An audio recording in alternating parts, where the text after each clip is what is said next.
जय हिंद साथियों। फाइनली हम लेकर आ गए हैं आपके लिए करंट अफेयर्स परीक्षा धाम 2025 के लिए जो नई बुक आई है ना, इसमें पूरा एक साल का करंट अफेयर्स है ना। और एक साल के अलावा कुछ महत्वपूर्ण घटनाएं 2023 की 2022 की भी शामिल की गई हैं। ये कंप्लीट करंट अफेयर्स की बुक है जिसमें राष्ट्रीय करंट अफेयर्स शामिल है, अंतर्राष्ट्रीय करंट अफेयर्स शामिल है और मध्य प्रदेश से संबंधित करंट अफेयर्स भी शामिल किया गया है।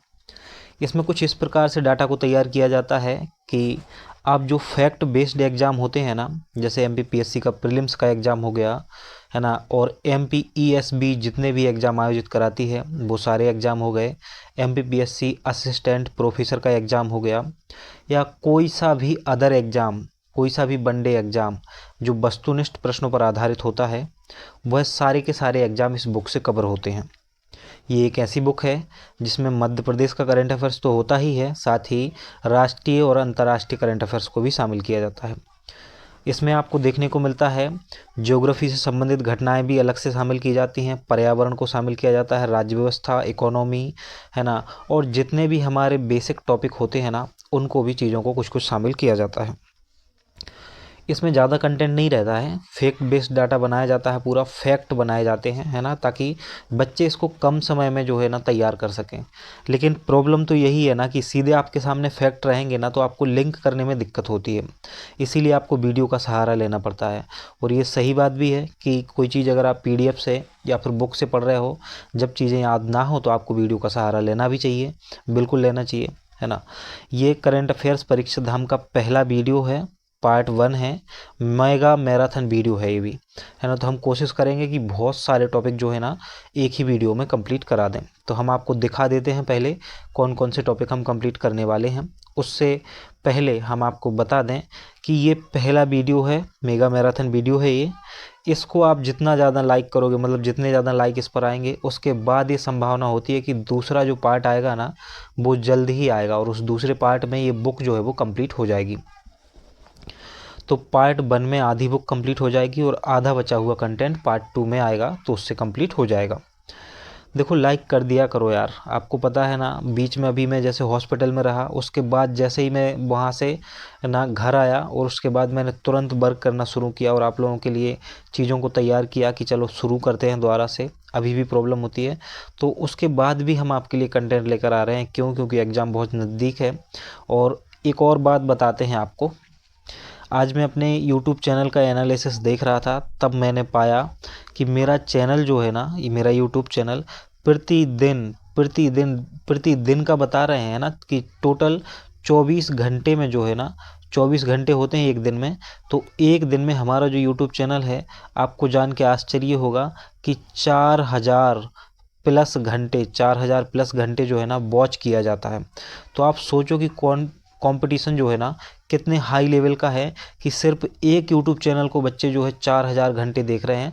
तो सभी, जैसे हमारे यूट्यूब चैनल से 6000 लोग जुड़े हैं, है ना, और इतने लोग वीडियो को देखते हैं प्रतिदिन, तो प्रतिदिन कम से कम जो है ना 4000 घंटे वीडियो देखा जा रहा है। सिर्फ व्यूज़ की बात नहीं कर रहा हूँ, 4000 घंटे देखा जा रहा है वीडियो। तो कितनी पढ़ाई कर रहे हैं लोग। और आप लोग हो कि कुछ समय वीडियो देखते हो फिर छोड़ के चले जाते हो उसको, फिर कुछ समय देखते हो फिर छोड़ के चले जाते हो। तो कोई एक चीज़ से पढ़ो। आप अगर बुक से पढ़ रहे हो तो सिर्फ बुक से पढ़ो, है ना, पढ़ते रहो, लेकिन उसको कंप्लीट तो करो। और अगर आपने वीडियो स्टार्ट कर लिया है, वीडियो को देख रहे हो, तो वीडियो को कंप्लीट करो। तब तक कंप्लीट करो जब तक आपको चीज़ें याद ना हो जाएं। एक बार वीडियो देखने से चीज़ें याद नहीं होती हैं कभी भी, एक बार बुक पढ़ने से भी चीज़ें याद नहीं होती हैं। इसीलिए कहा जाता है कि रिवीजन करिएगा। लेकिन रिवीजन करने में प्रॉब्लम ये आती है कि जो आप चीज़ पढ़ चुके होते हो ना, उसमें आपको पढ़ने में इंटरेस्ट नहीं आता है। तो आप क्या कर सकते हो इसके लिए आप 1 से 2 बार वीडियो को देख सकते हो, है ना। तो ये आपके लिए अच्छा रहेगा। वीडियो को बार बार देखा करो। याद करने के लिए, चीज़ों के लिए सबसे अच्छा है कि आप वीडियो को देखें बार बार, वीडियो को तैयार करें अच्छे से। समय कम है ना, तो उसी हिसाब से अब आपको चीज़ों को लेके चलना पड़ेगा ताकि कम समय में अधिक से अधिक चीज़ें जो है वो कंप्लीट हो जाएं। रणनीति के लिए वीडियो बना देंगे, मैं कभी रणनीति के लिए वीडियो बनाता नहीं हूँ। रणनीति वीडियो बनाना, स्ट्रेटजी वीडियो बनाना कि इतने दिनों में इस प्रकार से तैयारी करेंगे आप तो सिलेक्शन हो जाएगा, ये बिल्कुल वाहियात बातें होती हैं। क्यों ऐसा होता है कि ये वाहियात बातें हैं, मुझे ऐसा क्यों लगता है? इसकी सबसे बड़ी वजह ये है कि आपकी तैयारी का लेवल सिर्फ आपको पता होता है, और जो आपकी तैयारी का लेवल है वो हर एक बच्चे का तो एक जैसा हो नहीं सकता है। तो फिर जो यूट्यूब वाले, यूट्यूब पर जो टीचर्स पढ़ाते हैं, वो आपको बना के दे देते हैं रणनीतिक वीडियो की 10 दिन में कैसे होगा सिलेक्शन, 15 दिन में कैसे होगा सिलेक्शन, अंतिम 20 दिनों में क्या करें, ये करें वो करें। ये सब बिल्कुल वाहियात बातें हैं। आपका लेवल कहाँ है, आप किस लेवल पर तैयारी कर रहे हो, वो सिर्फ आपको पता होता है, ना कि पढ़ाने वाले टीचर को। एक बात। दूसरी महत्वपूर्ण बात यह है कि आपको अपने लिए रणनीति खुद तैयार करनी चाहिए। मेरा जो रणनीति का वीडियो आएगा ना, कि आप कैसे करें बचे हुए दिनों में तैयारी, वो हमारे वीडियो बेस्ड होगा। कि वीडियो को, अगर आप वीडियो देखना चाहते हो तो कौन कौन से वीडियो किस किस तारीख को आप तय कर सकते हो कि इतने इतने घंटे हमें इनको पढ़ना है। साथ ही आप जो अपना रिवीजन कर रहे हो ना, वो भी कर सकते हो, तो उसको भी आप देख लेना जब आएगा, है ना, तो डाल देंगे। अभी हम करंट अफेयर्स परीक्षा धाम पर बात करते हैं, और हम इसके टॉपिकों को देखते हैं कि हमें कौन कौन से टॉपिक देखने हैं। देखो, परीक्षा धाम करंट अफेयर्स जो है ना, उसमें सबसे पहले करंट अफेयर्स में दिया रहता है कौन, क्या और कहाँ। मतलब कौन से पदाधिकारी वर्तमान में किस पद पर है, कौन सा व्यक्ति किस पद पर है ना। जैसे निर्वाचन आयोग में मुख्य निर्वाचन आयोग कौन है, माननीय राज्यपाल कौन है, अभी विधानसभा अध्यक्ष कौन है, ये सब चीज़ें हो जाती हैं। कुछ जांच एजेंसियां होती हैं, सशस्त्र संगठनों के प्रमुख होते हैं, संसदीय प्रमुख होते हैं, संवैधानिक पदाधिकारी होते हैं, उन सब की जानकारी होती है। इसके बाद हमें जो अलग अलग टॉपिक देखने हैं वो आप स्क्रीन पर देख पा रहे हो, इन सबको हम देखेंगे। तो हम सीधे टॉपिक पर पहुंचते हैं। अब यहाँ पर आपको इंडेक्स देखने की ज़रूरत नहीं है कि आप अनुक्रमणिका देखें कि कौन कौन सी घटनाएं हमें पढ़नी है, ये सब अभी जानने की ज़रूरत नहीं है। लेकिन जो इसमें सबसे महत्वपूर्ण है वो मैं आपको बता देता हूँ कि बजट को बहुत अच्छे से पढ़ना है, हमें केंद्रीय बजट को पढ़ना है। साथ ही भूगोल करंट अफेयर्स को पढ़ना है, जिसमें चक्रवात पढ़ेंगे, पर्यटन, परिवहन को पढ़ेंगे, है ना। राज्य व्यवस्था है संबंधित, अर्थव्यवस्था है संबंधित करंट अफेयर्स बहुत अच्छे से तैयार करके जाना है। क्यों करके जाना है? क्योंकि देखो, फसल हमारी यूनिट 3 में भी है ना। अर्थव्यवस्था वाले टॉपिक में भी हम इसे पढ़ते हैं, करंट अफेयर्स में भी हमें इसे पढ़ना है, और फसल वाला टॉपिक हमारी यूनिट 4 में भी है। तो खनिज उत्पादन हो गए, ये टॉप यूनिट नंबर 3 और 4 में भी है, साथ ही करंट अफेयर्स में भी पढ़ना है। यही फ़ायदा होता है कि आप जब करंट अफेयर्स को पढ़ते हो ना, तो जब करंट अफेयर्स में पढ़ा रहा होता हूँ तो मैं बताता हूँ आपको कि 30 से 40 प्रश्न करंट अफेयर्स से आते हैं। लेकिन ये बच्चों को यकीन होता नहीं है, क्योंकि उनको लगता है कि यूनिट 22 क्वेश्चन आ रहे हैं ना, तो उसी यूनिट के लिए अलग से बुक पढ़ना ज़रूरी है। जैसे यूनिट 6 है हमारी, तो यूनिट 6 के लिए मैं कहता हूँ कि आप जो लास्ट के 3 टॉपिक हैं, जैसे G20 हो गया, है ना, यूनेस्को हो गया, या सॉरी आसियान हो गया, है ना, आसियान हो गया, इसको पढ़ लीजिए। विदेशी व्यापार नीति को पढ़ लीजिए, है ना। और एक दो टॉपिक और हैं उसी यूनिट में लास्ट में, उनको पढ़ लीजिए। साथ ही बाकी आप करंट अफेयर्स पढ़ के जाइए, वहीं से सारे क्वेश्चन हो जाएंगे। तो हम पहले टॉपिक पर पहुंचते हैं और उसकी बात करते हैं। हमें पहले टॉपिक में देखना है कौन, क्या और कहाँ पर है ना। कौन, क्या, कहाँ, तो इससे संबंधित देखना है। सबसे पहले हम बात करेंगे मध्य प्रदेश में, फिर हम बात करेंगे भारत में, और उसके बाद हम बात करेंगे विश्व में। तो वीडियो को एक बार जल्दी से लाइक करो, सिर्फ एक ही बार करना होता है वीडियो को लाइक। मैं ऐसा चाहता हूँ कि इस वीडियो को कम से कम 1000 लाइक्स जो है ना, वो 2 दिन के अंदर हो जानी चाहिए। 1000 लाइक्स का हमारा टारगेट है। आप अपने दोस्तों में व्हाट्सएप पर शेयर कर सकते हो इस वीडियो को, इंस्टाग्राम या आप जो भी सोशल मीडिया प्लेटफॉर्म का यूज करते हो ना, उसको वहाँ पर, इस वीडियो को वहाँ पर शेयर कर सकते हो। 1000 लाइक्स होते ही आपका पार्ट 2 जो है ना, इसका आपको मिल जाएगा। तो देखो, 2022 में जो है ना एक प्रश्न पूछा गया था, इसको देखते हैं। वर्तमान में अप्रैल 2023 भारतीय थल सेना अध्यक्ष कौन है? तो इस प्रकार के प्रश्न आते हैं एमपीपीएससी में, और ये एमपीपीएससी 2022 में पूछा गया था प्रश्न कि वर्तमान में अप्रैल 2023 भारतीय थल सेना अध्यक्ष कौन है? तो उस समय मनोज पांडे थे। अभी वर्तमान में कौन है वो हम देखेंगे, शायद अभी भी मनोज पांडे ही हैं। तो देखेंगे कि उस समय कौन थे, है ना, अभी कौन है, ये अभी देखेंगे। तो हो सकता है कि वायुसेना अध्यक्ष अब मनोज पांडे नहीं हो। क्यों? क्योंकि नए नियुक्त हो गए हैं वायुसेना अध्यक्ष। कौन? अभी थल सेना अध्यक्ष की बात हो रही है, सॉरी, थल सेना अध्यक्ष। तो अभी वर्तमान में कौन है? उपेंद्र द्विवेदी हैं वर्तमान में। तो इनको देखेंगे, तो इस प्रकार से चीज़ों को याद करना होता है, ये क्वेश्चन इस प्रकार से आते हैं। तो हम बढ़ते हैं आगे।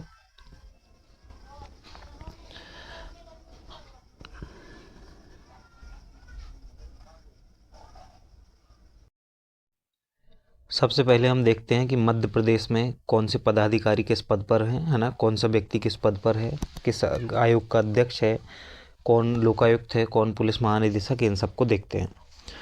तो सबसे पहले हम राज्यपाल की बात करते हैं, और मध्य प्रदेश के वर्तमान जो राज्यपाल हैं मंगू भाई छगन भाई पटेल हैं। तो इनका नाम आपको याद रखना है कि वर्तमान मध्य प्रदेश में राज्यपाल कौन है, मंगू भाई छगन भाई पटेल हैं।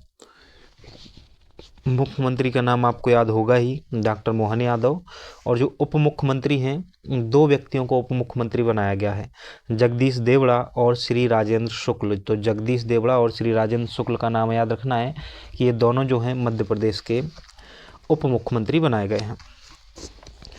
आपको साथ ही यह भी याद रखना है कि मध्य प्रदेश के जो मुख्य न्यायाधीश हैं श्री सुरेश कुमार कैत, कौन है, सुरेश कुमार कैत जो है ना मध्य प्रदेश के मुख्य न्यायाधीश हैं। तो मध्य प्रदेश हाई कोर्ट में मुख्य न्यायाधीश इस समय कौन है, सुरेश कुमार कैत जो हैं मध्य प्रदेश हाई कोर्ट में मुख्य न्यायाधीश हैं। बहुत महत्वपूर्ण नाम है और यहाँ से क्वेश्चन मुझे ऐसा लगता है देखने को मिल सकता है। एक चीज़ और इसके साथ आपको याद रखनी है कि ये मध्य प्रदेश के 28वें मुख्य न्यायाधीश हैं। तो सुरेश कुमार कैत जो है ना ये मध्य प्रदेश के 28वें मुख्य न्यायाधीश हैं। विधानसभा अध्यक्ष की बात करते हैं हम, तो नरेंद्र सिंह तोमर, कौन है, नरेंद्र सिंह तोमर जो है ना विधानसभा अध्यक्ष हैं, और ये दिमनी विधानसभा सीट से जीत कर आए थे। नेता प्रतिपक्ष, तो नेता प्रतिपक्ष उमंग सिंघार हैं, कौन है, उमंग सिंघार जो है ना नेता प्रतिपक्ष हैं। उमंग सिंघार हैं वर्तमान में नेता प्रतिपक्ष, और जो उमंग सिंघार हैं इनकी आपको विधानसभा सीट भी याद होनी चाहिए, गंधवानी धार। कहाँ से, गंधवानी धार से ये चुनाव जीत कर आए थे।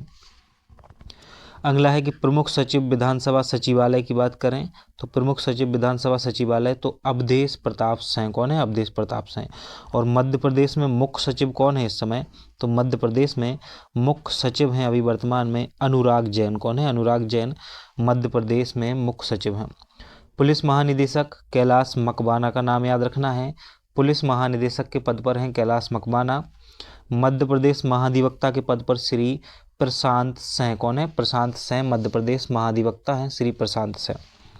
लोकायुक्त की बात करें तो सत्येंद्र कुमार सिंह जो है ना मध्य प्रदेश में लोकायुक्त हैं, सत्येंद्र कुमार सिंह मध्य प्रदेश में लोकायुक्त हैं, सत्येंद्र कुमार सिंह।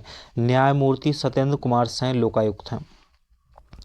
उप लोकायुक्त श्री एस के पालो जो है ना ये उप लोकायुक्त हैं मध्य प्रदेश में।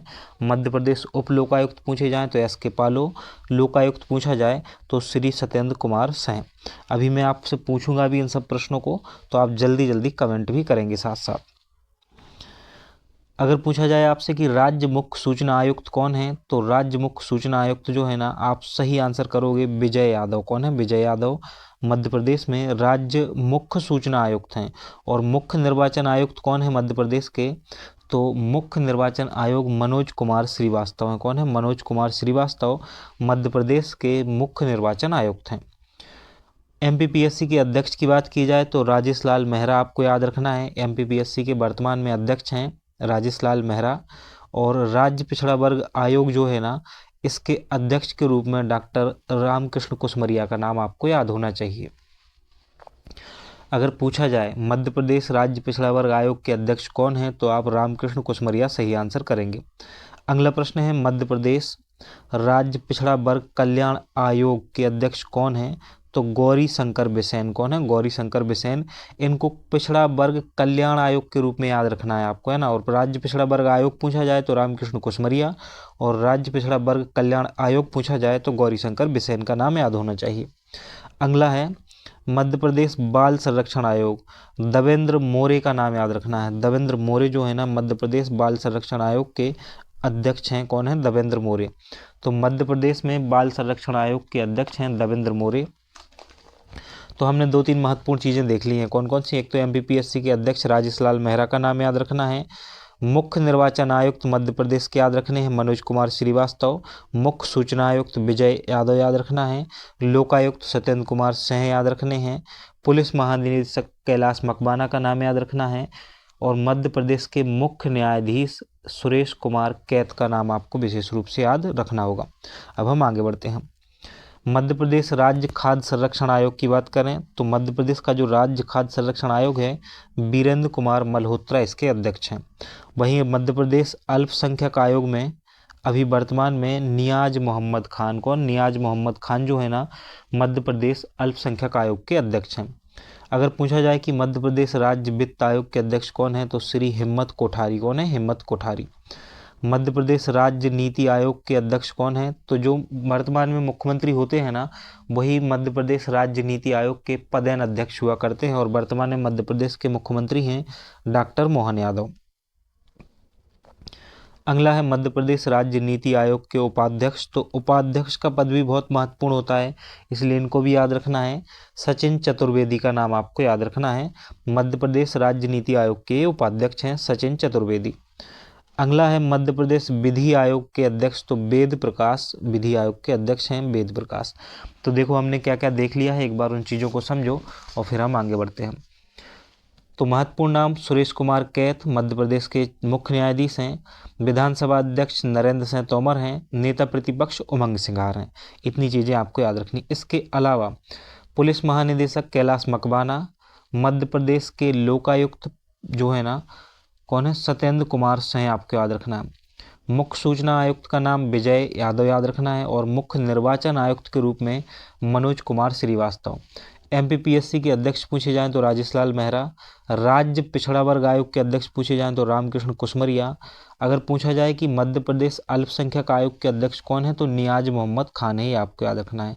नीति आयोग के उपाध्यक्ष से प्रश्न बनेगा, अध्यक्ष से नहीं। अध्यक्ष तो मुख्यमंत्री होता है, सभी को पता होता है, और आयोग भी होशियार हो गए हैं ना, वो भी घुमा के कभी क्वेश्चन पूछ लेते हैं। तो वो अध्यक्ष के बारे में तो नहीं पूछेंगे, लेकिन उपाध्यक्ष के बारे में जरूर पूछा जा सकता है कि मध्य प्रदेश राज्य नीति आयोग जो है ना उसके वर्तमान उपाध्यक्ष कौन है।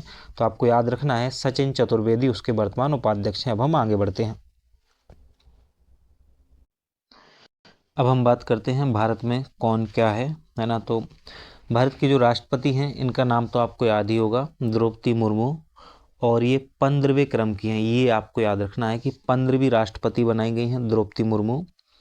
भारत की पहली जो है ना, पहली नहीं दूसरी महिला राष्ट्रपति है ना, दूसरी महिला राष्ट्रपति हैं। उपराष्ट्रपति की बात की जाए तो श्री जगदीप धनखड़ का नाम आपको याद रखना है, 14वें क्रम के हैं। और जो प्रधानमंत्री हैं श्री नरेंद्र मोदी, ये 15वें क्रम के हैं। कौन से, 15वें क्रम के हैं।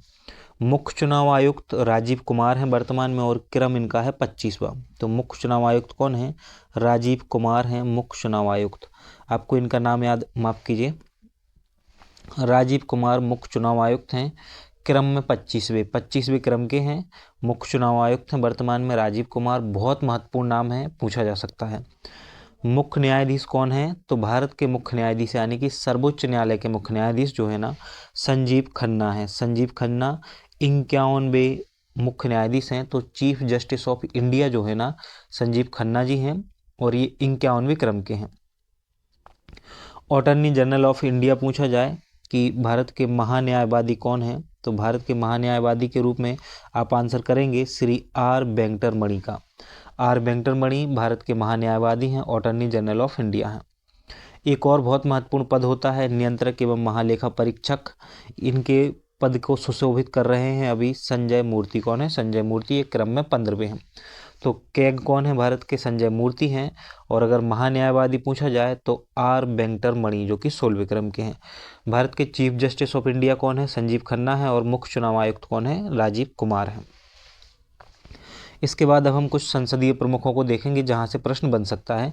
तो सभापति, राज्यसभा में सभापति कौन है, तो राज्यसभा में सभापति के रूप में जगदीप धनखड़ हैं। क्यों, क्योंकि आप जानते हो कि जो उपराष्ट्रपति बनते हैं वही पदेन सभापति होते हैं राज्यसभा के। उपसभापति कौन है राज्यसभा में, तो हरिवंश नारायण सिंह। कौन है, श्री हरिवंश नारायण सिंह उपसभापति है राज्यसभा में। महासचिव कौन है राज्यसभा में, तो प्रमोद चंद्र मोदी महासचिव है राज्यसभा के। और नेता विपक्ष कौन है राज्यसभा में, तो मल्लिकार्जुन खड़गे जो है ना नेता विपक्ष हैं राज्यसभा के। नेता सत्ता पक्ष कौन है राज्यसभा में, तो जेपी नड्डा जो है ये नेता सत्ता पक्ष हैं राज्यसभा में। लोकसभा अध्यक्ष की बात करें तो 18वीं जो लोकसभा है उसके अध्यक्ष बनाए गए थे श्री ओम बिरला। कौन से, ओम बिरला जो है ना अभी वर्तमान में हमारी लोकसभा के अध्यक्ष हैं ओम बिरला। नेता सत्ता पक्ष के रूप में लोकसभा में नरेंद्र मोदी हैं, और नेता विपक्ष के रूप में राहुल गांधी हैं लोकसभा में। तो आपको क्या याद रखना है, आपको याद रखना है कि सभापति कौन है राज्यसभा का, तो श्री जगदीप धनखड़ का नाम। उपसभापति पूछा जाए तो हरिवंश नारायण से हैं। महासचिव पूछे जाए राज्यसभा के तो प्रमोद चंद्र मोदी आंसर करेंगे आप। नेता विपक्ष पूछा जाए राज्यसभा में तो मल्लिकार्जुन खड़गे, और सत्ता पक्ष पूछा जाए तो जेपी नड्डा राज्यसभा में। वहीं लोकसभा के अध्यक्ष के रूप में ओम बिरला, नेता सत्ता पक्ष के रूप में नरेंद्र मोदी जी लोकसभा में, और राहुल गांधी जो है वो एलओपी हैं, है ना। तो लोकसभा में विपक्ष के नेता अभी वर्तमान में कौन है, राहुल गांधी हैं। अब हम आगे बढ़ते हैं। अब हम सेनाओं के प्रमुखों की बात करते हैं, और अभी जो पहला क्वेश्चन हमने देखा था वो इन्हीं से संबंधित पूछा जा चुका है। तो सर्वोच्च सेनापति राष्ट्रपति होते हैं, तो द्रौपदी मुर्मू जी जो है ना वो हमारी सर्वोच्च सेनापति हैं भारतीय सेनाओं की। एक बहुत महत्वपूर्ण पद है chief of defence staff. Chief of defence staff जो है ना लेफ्टिनेंट जनरल अनिल चौहान है। कौन है, लेफ्टिनेंट जनरल अनिल चौहान जो है ना सीडीएस के पद पर है। लेफ्टिनेंट जनरल अनिल चौहान का नाम याद रखना है। अगर पूछा जाए वायुसेना अध्यक्ष कौन है, तो अमरप्रीत सिंह जो कि 28वें क्रम के हैं वायुसेना अध्यक्ष हैं। नौसेना अध्यक्ष कौन है, दिनेश कुमार त्रिपाठी। वर्तमान में नौसेना अध्यक्ष हैं दिनेश कुमार त्रिपाठी। और थल सेना अध्यक्ष कौन है, तो थल सेना अध्यक्ष हैं उपेंद्र द्विवेदी। 30वें क्रम के हैं उपेंद्र द्विवेदी, थल सेना अध्यक्ष हैं। तो सर्वोच्च सेनापति राष्ट्रपति होते हैं। Chief of defence staff Anil Chauhan का नाम याद रखना है। वायुसेना अध्यक्ष अमरप्रीत सिंह, नौसेना अध्यक्ष दिनेश कुमार त्रिपाठी, और थल सेना अध्यक्ष उपेंद्र द्विवेदी का नाम आपको याद रखना है। अब कुछ गुप्तचर एजेंसियों की बात करते हैं, तो उनसे महत्वपूर्ण प्रश्न भी बन सकता है। जैसे निदेशक कौन है इंटेलिजेंस ब्यूरो के, तो तपन कुमार डेका, बहुत महत्वपूर्ण नाम है। तपन कुमार डेका जो है ना आईबी के निदेशक हैं, अभी वर्तमान में इंटेलिजेंस ब्यूरो के निदेशक हैं तपन कुमार डेका। अगर पूछा जाए कि केंद्रीय सतर्कता आयुक्त जो सीबीसी है ना, केंद्रीय सतर्कता आयुक्त, इसके प्रमुख कौन है, तो प्रवीण कुमार श्रीवास्तव। कौन है, प्रवीण कुमार श्रीवास्तव केंद्रीय सतर्कता आयुक्त के प्रमुख हैं।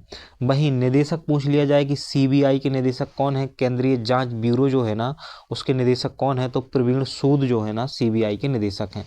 प्रवीण कुमार श्रीवास्तव सीबीसी के प्रमुख हैं, यानी कि केंद्रीय सतर्कता आयुक्त हैं। वहीं अगर पूछा जाए कि निदेशक कौन है सीबीआई का, तो आप सही आंसर करेंगे प्रवीण सूद हैं। मुख्य सूचना आयुक्त कौन है भारत का, तो भारत का मुख्य सूचना आयुक्त हैं हीरालाल सामरिया। कौन है, हीरालाल सामरिया जो है ना भारत के मुख्य सूचना आयुक्त हैं। हीरालाल सामरिया का नाम आपको याद रखना है। वहीं मध्य प्रदेश मुख्य सूचना आयुक्त कौन है, तो विजय यादव का नाम याद रखना है। अभी हमने देखा पहले कि मध्य प्रदेश राज्य मुख्य सूचना आयुक्त हैं विजय यादव। वहीं भारत में मुख्य सूचना आयुक्त कौन है, तो हीरालाल सामरिया है। अगला है रिसर्च एंड एनालिसिस विंग के प्रमुख कौन है, तो रवि सिन्हा है। और एनआईए जो होता है ना राष्ट्रीय जांच एजेंसी, इसके महानिदेशक हैं सदानंद दांते। कौन है, सदानंद दांते जो है ना राष्ट्रीय जांच एजेंसी के महानिदेशक हैं। ईडी के निदेशक कौन है, तो ईडी के वर्तमान निदेशक हैं राहुल नवीन। और महानिदेशक नारकोटिक्स कंट्रोल ब्यूरो जो है ना वो अनुराग गर्ग है।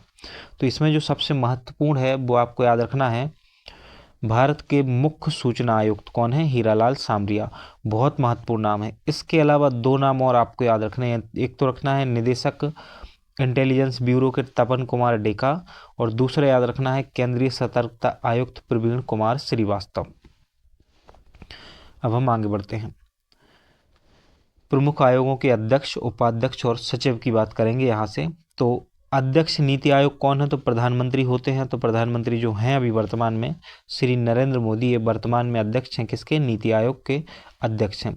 उपाध्यक्ष की बात की जाए कि नीति आयोग के उपाध्यक्ष कौन है, तो सुमन कुमार बैरी। कौन है, सुमन कुमार बैरी जो है ना उपाध्यक्ष हैं नीति आयोग के, सुमन कुमार बैरी। इसके अलावा सीईओ से भी प्रश्न बनते हैं। नीति आयोग के सीईओ कौन है, तो बीबीआर सुब्रमण्यम। बीबीआर सुब्रमण्यम आपको याद रखना है। अगर पूछा जाए उपाध्यक्ष तो सुमन कुमार बैरी, और नीति आयोग के अध्यक्ष माफ कीजिए सीईओ कौन है, तो आपको याद रखना है बीबीआर सुब्रमण्यम। इसके अलावा सबसे महत्वपूर्ण संस्थान एक और है एनजीटी। कौन सा, एनजीटी। अगर पूछा जाए कि एनजीटी के प्रमुख कौन है, तो न्यायमूर्ति प्रकाश श्रीवास्तव का नाम आपको याद होना चाहिए। प्रकाश श्रीवास्तव एनजीटी के अध्यक्ष हैं, है ना, प्रमुख हैं, एनजीटी के प्रमुख हैं न्यायमूर्ति प्रकाश श्रीवास्तव। अध्यक्ष कौन है 22वें विधि आयोग के? तो ये लिखा हुआ है 22वां विधि आयोग। थोड़ा पीडीएफ आपको ठीक नहीं दिख रही होगी है ना, तो उसके लिए आप हमें क्षमा करें। देखो पीडीएफ बनाने में बहुत समय लगता है, हर चीज़ में बहुत समय लगता है यार, और इसीलिए तो कहते हैं आपसे कम से कम आप एक लाइक तो दे ही सकते हो ना, आपके लिए इतनी मेहनत करते हैं तो। उसके बाद भी मैं ये देखता हूँ ना कि किसी किसी वीडियो पर 4-4 5-5 हज़ार व्यूज आ रहे होते हैं, लेकिन लाइक्स जो देखने को मिलते हैं ना 200 300 200 300 इतने ही मिलते हैं। तो 22वें विधि आयोग के अध्यक्ष पूछा जाए तो ऋतुराज अवस्थी आप आंसर करोगे। क्या? ऋतुराज अवस्थी। अगर पूछा जाए कि राष्ट्रीय महिला आयोग की अध्यक्ष कौन है, तो राष्ट्रीय महिला आयोग की वर्तमान में अध्यक्ष हैं श्रीमती विजया राहटकर। कौन है? विजया राहटकर अध्यक्ष हैं राष्ट्रीय महिला आयोग की, विजया राहटकर। संघ लोक सेवा आयोग के अध्यक्ष कौन है? तो प्रीति सूदन, दूसरी महिलाएं हैं। प्रीति सूदन संघ लोक सेवा आयोग की अध्यक्ष हैं। पहली महिला कौन थी आपको कमेंट करके बताना है। संघ लोक सेवा आयोग यूपीएससी की दूसरी महिला अध्यक्ष बनाई गई हैं प्रीति सूदन, ये वर्तमान में अध्यक्ष हैं। अध्यक्ष 7वें वेतन आयोग, तो 7वें वेतन आयोग के जो अध्यक्ष हैं ये अशोक कुमार माथुर थे। कौन? अशोक कुमार माथुर। अध्यक्ष लोकपाल कौन है अभी? तो अजय माणिकराव खानविलकर। अजय माणिकराव खानविलकर नाम आपको याद रखना चाहिए कि ये अध्यक्ष हैं, वर्तमान में लोकपाल हैं, लोकपाल अध्यक्ष हैं अजय माणिकराव खानविलकर। अगला जो महत्वपूर्ण पद है अध्यक्ष 16वें वित्त आयोग के, तो अरविंद पनगड़िया। कौन है? अरविंद पनगड़िया जो है 16वें वित्त आयोग के अध्यक्ष हैं। और भारतीय प्रतिस्पर्धा आयोग जो है ना उसके अध्यक्ष हैं रवनीत कौर। कौन है? रवनीत कौर जो है ना भारतीय प्रतिस्पर्धा आयोग के अध्यक्ष हैं। बहुत महत्वपूर्ण है राष्ट्रीय पिछड़ा वर्ग आयोग, तो राष्ट्रीय पिछड़ा वर्ग आयोग के जो अध्यक्ष हैं हंसराज गंगाराम अहीर। हंसराज गंगाराम अहीर जो है ना राष्ट्रीय पिछड़ा वर्ग आयोग के अध्यक्ष हैं। राष्ट्रीय अनुसूचित जाति आयोग के अध्यक्ष कौन है? तो किशोर मकवाना है। कौन है? किशोर मकवाना है राष्ट्रीय अनुसूचित जाति आयोग के अध्यक्ष हैं। वहीं मध्य प्रदेश पुलिस महानिदेशक कौन है? कैलाश मकवाना है। तो ये किशोर मकवाना है जो कि राष्ट्रीय अनुसूचित जाति आयोग के अध्यक्ष हैं। वहीं जो कैलाश मकवाना थे ना वो हमारे मध्य प्रदेश के पुलिस महानिदेशक हैं। राष्ट्रीय अनुसूचित जनजाति आयोग के अध्यक्ष कौन है? तो अंतर सह आर्य। कौन है? अंतर सह आर्य जो है ना राष्ट्रीय अनुसूचित जनजाति आयोग के अध्यक्ष हैं। राष्ट्रीय अल्पसंख्यक आयोग के अध्यक्ष कौन है? सरदार इकबाल सह लालपुरा। कौन है? सरदार इकबाल सह लालपुरा राष्ट्रीय अल्पसंख्यक आयोग के अध्यक्ष हैं। राष्ट्रीय मानवाधिकार आयोग में अध्यक्ष कौन बनाए गए हैं? तो बी रामा सुब्रमण्यम। बी रामा सुब्रमण्यम, न्यायमूर्ति बी रामा सुब्रमण्यम को राष्ट्रीय मानवाधिकार आयोग में अध्यक्ष बनाया गया है। और राष्ट्रीय बाल अधिकार संरक्षण आयोग के अध्यक्ष कौन है? तो प्रियांक कानूनगो। कौन है? प्रियांक कानूनगो जो है ना राष्ट्रीय बाल अधिकार संरक्षण आयोग में अध्यक्ष हैं प्रियांक कानूनगो। अब हम यहाँ से देखते हैं भारतीय बोर्ड समिति प्राधिकरण एवं इसके अध्यक्षों की बात करते हैं। अच्छा, ये जो मैं बार बार बोलता रहता हूँ ना आपसे कि करंट अफेयर्स से 30 से 40 प्रश्न आते हैं, आप लोगों को लगता होगा कहाँ से आते हैं। ऐसे ही तो क्वेश्चन आ जाते हैं। सेबी से क्वेश्चन आ जाता है, जैसे पूछा जाएगा कि सेबी की वर्तमान अध्यक्ष कौन है? तो माधवीपुरी बुच हैं, है ना। और पूछा जा सकता है आपसे कि लोक लेखा समिति में अध्यक्ष कौन है? तो के.सी. वेणुगोपाल हैं। तो ज़रूरी नहीं है कि ये करंट अफेयर्स के ही क्वेश्चन हो, है ना। इनको पॉलिटी में भी रखा जा सकता है, जैसे सेबी है तो उसको यूनिट 6 में भी शामिल किया जा सकता है। इस प्रकार से क्वेश्चन आपको ना देखने को मिलते हैं। तो एक एक करके देखते हैं। सेबी की अध्यक्ष कौन है? तो भारतीय प्रतिभूति एवं विनिमय बोर्ड जो है ना इसके अध्यक्ष हैं माधवीपुरी बुच। कौन है? माधवीपुरी बुच है। वहीं जो भारतीय विशिष्ट पहचान प्राधिकरण है ना इसके अध्यक्ष कौन है? सीईओ कौन है? तो भुवनेश कुमार है। कौन है? भुवनेश कुमार हैं। भारतीय विशिष्ट पहचान प्राधिकरण जो है ना इसके प्रमुख हैं या सीईओ हैं भुवनेश कुमार। अगला है भारतीय दूरसंचार विनियामक प्राधिकरण जो ट्राई है ना इसके अध्यक्ष हैं अनिल कुमार लाहोटी। कौन है? अनिल कुमार लाहोटी इसके वर्तमान में अध्यक्ष हैं। रेलवे बोर्ड अध्यक्ष एवं सीईओ कौन है? तो सतीश कुमार हैं। कौन है? सतीश कुमार। भारत का महापंजीयक एवं जनगणना आयुक्त मृत्युंजय कुमार नारायण। कौन है? मृत्युंजय कुमार नारायण भारत का महापंजीयक एवं जनगणना आयुक्त हैं।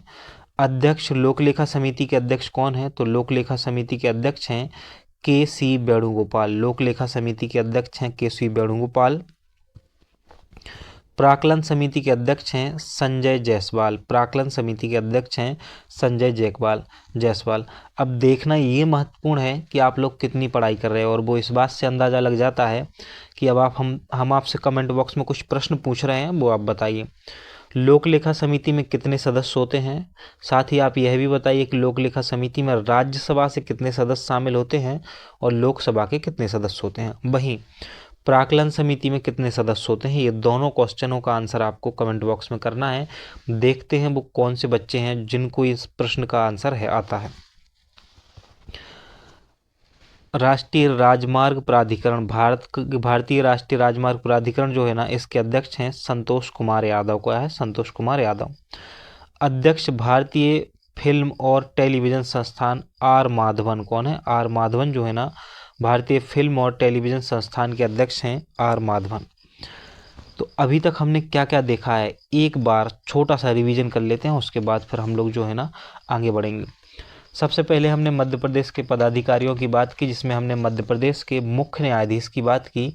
मुख्य न्यायाधीश हैं मध्य प्रदेश के सुरेश कुमार कैत। कौन है? सुरेश कुमार कैत हैं। वहीं हमने जब भारत के मुख्य न्यायाधीश की बात की तो सर्वोच्च न्यायालय में मुख्य न्यायाधीश हैं संजीव खन्ना, जो कि 51वें क्रम के हैं। फिर हमने मध्य प्रदेश में पुलिस महानिदेशक कैलाश मकबाना की बात की। मध्य प्रदेश के लोकायुक्त की बात की, सत्येंद्र कुमार सिंह।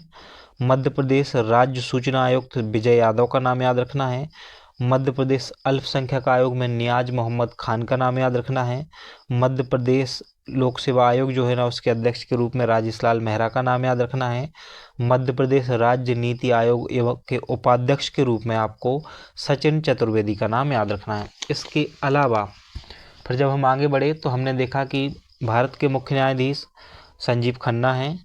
महान्यायवादी भारत में श्री आर वेंकटरमणि हैं। नियंत्रक एवं महालेखा परीक्षक संजय मूर्ति हैं। कौन है? नियंत्रक एवं महालेखा परीक्षक जो है ना, संजय मूर्ति हैं।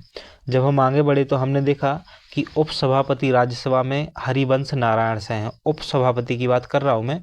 उपसभापति राज्यसभा में हरिवंश नारायण सिंह हैं। महासचिव राज्यसभा के प्रमोद चंद्र मोदी हैं। नेता सत्ता पक्ष राज्यसभा में जेपी नड्डा हैं, और विपक्ष राज्यसभा में कौन है? मल्लिकार्जुन खड़गे हैं। फिर हम आगे बढ़े और हमने 4 महत्वपूर्ण पदों को देखा। Chief of defence staff lieutenant general Anil Chauhan, वायुसेना अध्यक्ष अमरप्रीत सिंह, नौसेना अध्यक्ष दिनेश कुमार त्रिपाठी और थल सेना अध्यक्ष उपेंद्र द्विवेदी का नाम याद रखना है। जब हम आगे बढ़े तो हमने एक बहुत महत्वपूर्ण पद देखा था, मुख्य सूचना आयुक्त। भारत के मुख्य सूचना आयुक्त हैं हीरालाल सामरिया। हीरालाल सामरिया भारत के मुख्य सूचना आयुक्त हैं। इसके अलावा एक और बहुत महत्वपूर्ण पद देखा था, केंद्रीय सतर्कता आयुक्त। तो भारत में केंद्रीय सतर्कता आयुक्त जो है ना, प्रवीण कुमार श्रीवास्तव। फिर जब हम आगे बढ़े तो हमने उपाध्यक्ष नीति आयोग देखे, जो कि सुमन कुमार बेरी हैं, और साथ ही सीईओ का नाम भी याद रखना है नीति आयोग में। कौन है सीईओ नीति आयोग के? BVR सुब्रमण्यम।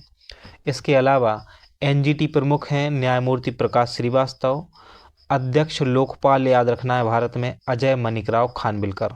इसके अलावा राष्ट्रीय मानवाधिकार आयोग के अध्यक्ष चुने गए हैं नए नए, तो उनका नाम याद रखना है बी रामा सुब्रमण्यम। ये इतने नाम आपको याद रखने हैं। अब हम आगे बढ़ते हैं। अब हम कुछ महत्वपूर्ण जो महारत्न कंपनियां हैं ना, उनकी बात करते हैं और उनके प्रमुखों की बात करते हैं। तो जो भेल है ना, भारत हैवी इलेक्ट्रिकल्स लिमिटेड, इसके जो निदेशक हैं भारत हैवी इलेक्ट्रिकल्स लिमिटेड के कोप्पू सदाशिव मूर्ति। कौन है? कोप्पू सदाशिव मूर्ति। अगर पूछा जाए कि NTPC national thermal power corporation के प्रमुख कौन हैं, तो रविंद्र कुमार हैं। कौन है? रविंद्र कुमार हैं। नेशनल थर्मल पावर कॉरपोरेशन के प्रमुख हैं रविंद्र कुमार। अगला है gas authority of India limited, गैल, इसके संदीप के गुप्ता। कौन है? संदीप के गुप्ता जो है ना, इसके निदेशक हैं। कोल इंडिया लिमिटेड के अध्यक्ष कौन है, तो Pola Barapu M Prasad. Pola Barapu M Prasad Coal India Limited के अध्यक्ष हैं। Steel Authority of India SAIL जो है ना, इसके अध्यक्ष हैं अमरेंदु प्रकाश। कौन है? अमरेंदु प्रकाश जो है ना, steel Authority of India Limited के जो है ना निदेशक हैं। अगर पूछा जाए ONGC तेल एवं प्राकृतिक गैस निगम के प्रमुख कौन है, तो अरुण कुमार सिंह। कौन है? अरुण कुमार सिंह। अगर आपसे पूछ लिया जाए कि इंडियन ऑयल कॉरपोरेशन लिमिटेड के अध्यक्ष कौन है? तो अरविंद साहनी है। कौन है? अरविंद साहनी है। देखो इसमें सिर्फ महत्वपूर्ण याद रख लो, कोई महत्वपूर्ण नाम हो तो, वरना इसको आप एक बार स्क्रीनशॉट ले लो और इसको आप पढ़ लेना खुद से, ही याद करने वाली चीज़ें हैं यहाँ पे सारी की सारी। अब हम यहाँ पर देखेंगे बैंक और वाणिज्य संस्थाओं से संबंधित जो है ना अध्यक्ष, उनके प्रमुखों की बात करेंगे। देखो जो हमारा आरबीआई है ना, उसके गवर्नर हैं कौन? संजय मल्होत्रा। तो एक तो ये महत्वपूर्ण नाम है कि ये 26वें गवर्नर बनाए गए हैं भारतीय रिजर्व बैंक के, संजय मल्होत्रा। ये नाम याद रखना है, संजय मल्होत्रा। मेरे साथ 2 बार बोलो, संजय मल्होत्रा, संजय मल्होत्रा। कौन है? भारतीय रिजर्व बैंक के गवर्नर हैं, बहुत महत्वपूर्ण नाम है। अध्यक्ष कौन है भारतीय स्टेट बैंक के? तो चल्लाश्री निवासुलु शेट्टी, चल्लाश्री निवासुलु शेट्टी। एसबीआई के अध्यक्ष के बारे में भी प्रश्न बन सकता है कभी कभी, क्योंकि ये भी महत्वपूर्ण बैंक है हमारे भारत का, इसलिए। अगला है भारतीय बीमा नियामक विकास प्राधिकरण। कौन सा? भारतीय बीमा नियामक विकास प्राधिकरण, जो इरडा है ना, इसके अध्यक्ष हैं देवाशीष पांडा। कौन है? देवाशीष पांडा इरडा के अध्यक्ष हैं। बॉम्बे स्टॉक एक्सचेंज बीएसई जो है ना, प्रमोद अग्रवाल। कौन है? प्रमोद अग्रवाल इसके प्रमुख हैं। National stock exchange Girish Chandra Chaturvedi. कौन है? गिरीश चंद्र चतुर्वेदी एनएसई के अध्यक्ष हैं। तो हमने देखा जो बीएसई है ना, इसके अध्यक्ष हैं प्रमोद अग्रवाल, और जो एनएसई है ना, गिरीश चंद्र चतुर्वेदी। भारतीय यूनिट ट्रस्ट जो है ना, लियोपुरी, और वहीं भारतीय उद्योग परिसंघ जो है, संजीव पुरी जो है इसके अध्यक्ष हैं, भारतीय उद्योग परिसंघ के। अगर पूछा जाए, आपसे पूछ लिया जाए कि फिक्की के अध्यक्ष कौन है, ये बहुत महत्वपूर्ण संस्थान है, तो हर्षवर्धन अग्रवाल। कौन है? हर्षवर्धन अग्रवाल का नाम याद रखना है फिक्की के अध्यक्ष के रूप में। एलआईसी में प्रमुख कौन है? तो सिद्धार्थ मोहंती का नाम आपको याद रखना है। अगर कोई मुझसे बोले कि इस टेबल में इतने में कौन सा नाम महत्वपूर्ण है, तो पहला जो महत्वपूर्ण नाम है भारतीय रिजर्व बैंक के गवर्नर का नाम याद रखना है, संजय मल्होत्रा। स्टेट बैंक के अध्यक्ष का नाम याद रखना है, चल्लाश्री निवासुलु शेट्टी। इरडा के अध्यक्ष का नाम याद रखना है, देवाशीष पांडा। इसके अलावा भारतीय उद्योग परिसंघ के जो अध्यक्ष हैं, संजीव पुरी, इनका नाम याद रखना है। और फिक्की के जो अध्यक्ष हैं, हर्षवर्धन अग्रवाल। इतने महत्वपूर्ण नाम ही आपको याद रखने हैं। अब हम यहाँ से खेल संगठनों के प्रमुखों की बात कर लेंगे। खेलों से संबंधित जो प्रमुख है ना, उनके संगठन से संबंधित उनकी बात करते हैं। अध्यक्ष भारतीय क्रिकेट कंट्रोल बोर्ड के अध्यक्ष कौन है? तो रोजर बिन्नी है। जो बीसीसीआई है, इसके अध्यक्ष हैं रोजर बिन्नी, ये आपको याद रखना है। अगर पूछा जाए कि भारतीय क्रिकेट कंट्रोल बोर्ड जो बीसीसीआई है, उसके वर्तमान अध्यक्ष कौन है, तो आप सही आंसर करेंगे रोजर बिन्नी है, और ये 36वें क्रम के हैं। अध्यक्ष बीसीसीआई चयन समिति में अध्यक्ष कौन है? तो अजीत अगरकर। कौन है? अजीत अगरकर हैं। अगर पूछा जाए कि भारतीय क्रिकेट टीम के मुख्य कोच कौन है, तो गौतम गंभीर हैं। भारतीय क्रिकेट टीम के मुख्य कोच हैं गौतम गंभीर। भारतीय महिला क्रिकेट टीम की जो मुख्य कोच है ना, वो हैं अमोल मजूमदार। कौन है? अमोल मजूमदार मुख्य कोच हैं भारतीय महिला क्रिकेट टीम की। तो आपको याद रखना है कुछ इस प्रकार से कि अगर पूछा जाए कि मुख्य कोच भारतीय क्रिकेट टीम, तो गौतम गंभीर। महिला क्रिकेट टीम की मुख्य कोच पूछा जाए तो अमोल मजूमदार। अगर आपसे पूछा जाए बीसीसीआई का अध्यक्ष कौन है, तो रोजर बिन्नी है। कौन है? रोजर बिन्नी है। अगला जो आपको याद रखना है, भारतीय खेल प्राधिकरण के महानिदेशक, तो नीलम कपूर हैं। भारतीय खेल प्राधिकरण की महानिदेशक हैं नीलम कपूर। बहुत ही महत्वपूर्ण है, और मुझे ऐसा लगता है इस बार ये प्रश्न बनेगा। भारतीय ओलंपिक संघ की अध्यक्ष कौन है? तो पीटी उषा हैं, पहली महिला अध्यक्ष बनाई गई हैं पीटी उषा।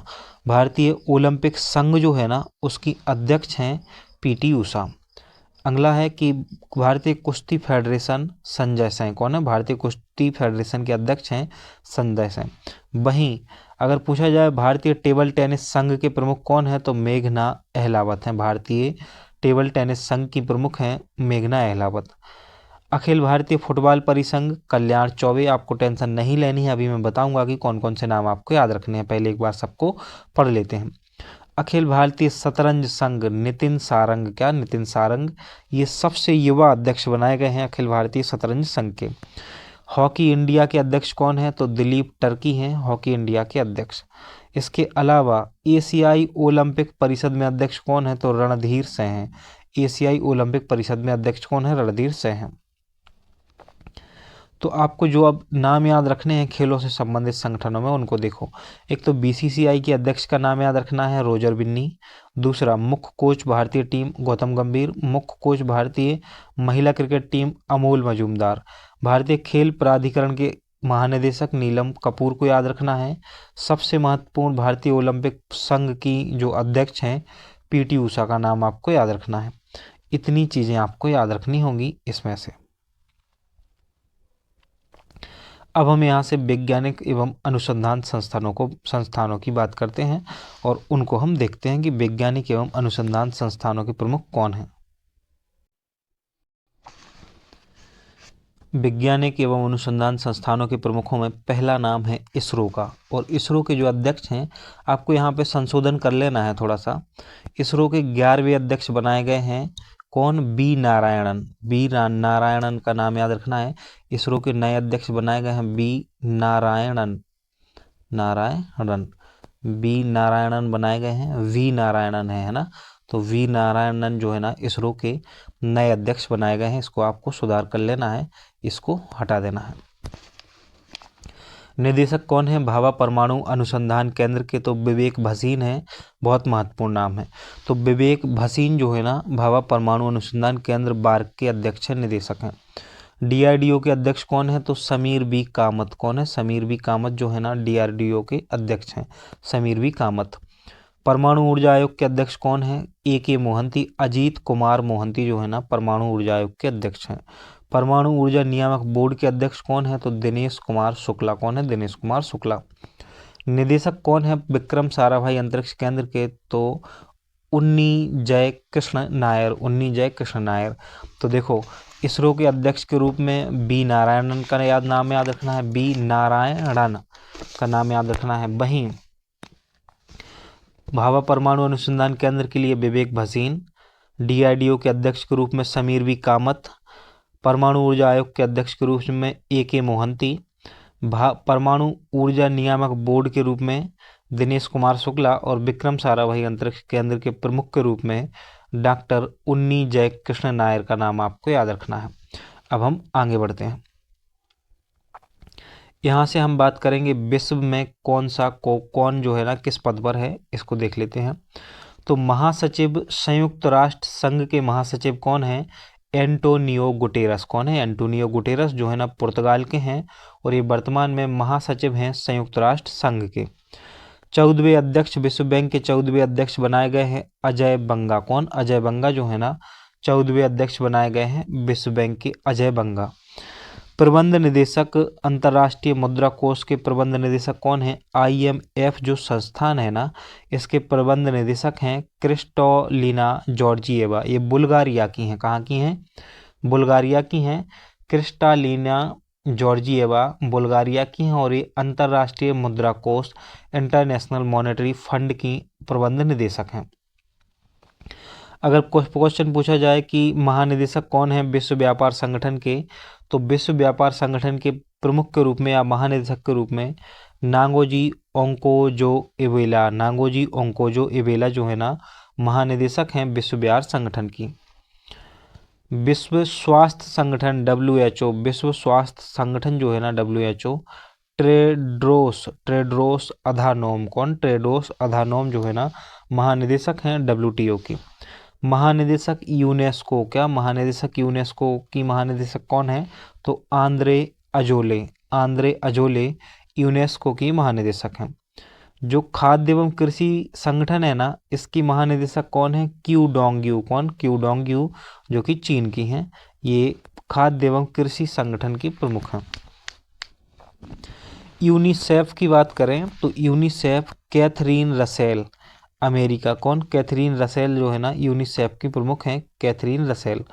और ADB बहुत महत्वपूर्ण है हमारे लिए, अध्यक्ष ADB एशियाई विकास बैंक के अध्यक्ष कौन हैं, तो मात्सुगु अस्कावा, मात्सुगु अस्कावा जो है ना, ये जापान के हैं और ये एशियाई विकास बैंक के अध्यक्ष हैं। अध्यक्ष इंटरपोल, अध्यक्ष कौन है इंटरपोल के? तो बालडेसी उर्कीजा, ब्राजील की जो बालडेसी उर्कीजा है ये इंटरपोल की अध्यक्ष हैं। अंतर्राष्ट्रीय न्यायालय के अध्यक्ष कौन है? तो नवाफ सलाम। कौन? नवाफ सलाम। न्यू डेवलपमेंट बैंक जो है ना, न्यू डेवलपमेंट बैंक, इसके अध्यक्ष हैं डिल्मा रूसेफ। कौन है? Dilma Rousseff New Development Bank के अध्यक्ष हैं। जो अंतर्राष्ट्रीय स्तर पर संयुक्त राष्ट्र मानवाधिकार आयोग है ना, इसके प्रमुख हैं बोलकर तुर्क। कौन है? बोलकर तुर्क। अंतर्राष्ट्रीय क्रिकेट परिषद आईसीसी के अध्यक्ष कौन है? बहुत महत्वपूर्ण है, जयसाय हैं, ये कि भारत के हैं। सीईओ, अंतर्राष्ट्रीय क्रिकेट परिषद आईसीसी के सीईओ जो है ना, जियोफ एलार्डिस हैं। कौन है? जियोफ एलार्डिस हैं। और अंतर्राष्ट्रीय ओलंपिक समिति के जो अध्यक्ष हैं थॉमस बाक हैं। कौन है? थॉमस बाक हैं। अंतर्राष्ट्रीय ओलंपिक समिति के अध्यक्ष पूछा जाए कि कौन है, तो थॉमस बाक हैं। फीफा अध्यक्ष कौन है? फीफा के जियानी इन्फेंटिनो। जियानी इन्फेंटिनो अध्यक्ष हैं ये किसके? फीफा के। अब हम आगे बढ़ते हैं, भारत एवं और उसके पड़ोसी राष्ट्रों को देखते हैं और उनके प्रमुखों को देखते हैं। इसके बाद फिर हम अंतर्राष्ट्रीय संगठन की ओर बढ़ जाएंगे।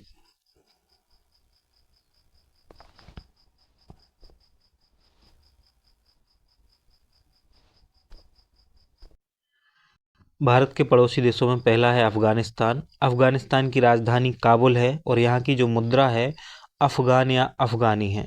यहाँ के राष्ट्रपति हैं हाजी मुल्ला अब्दुल बरादर अखुंद।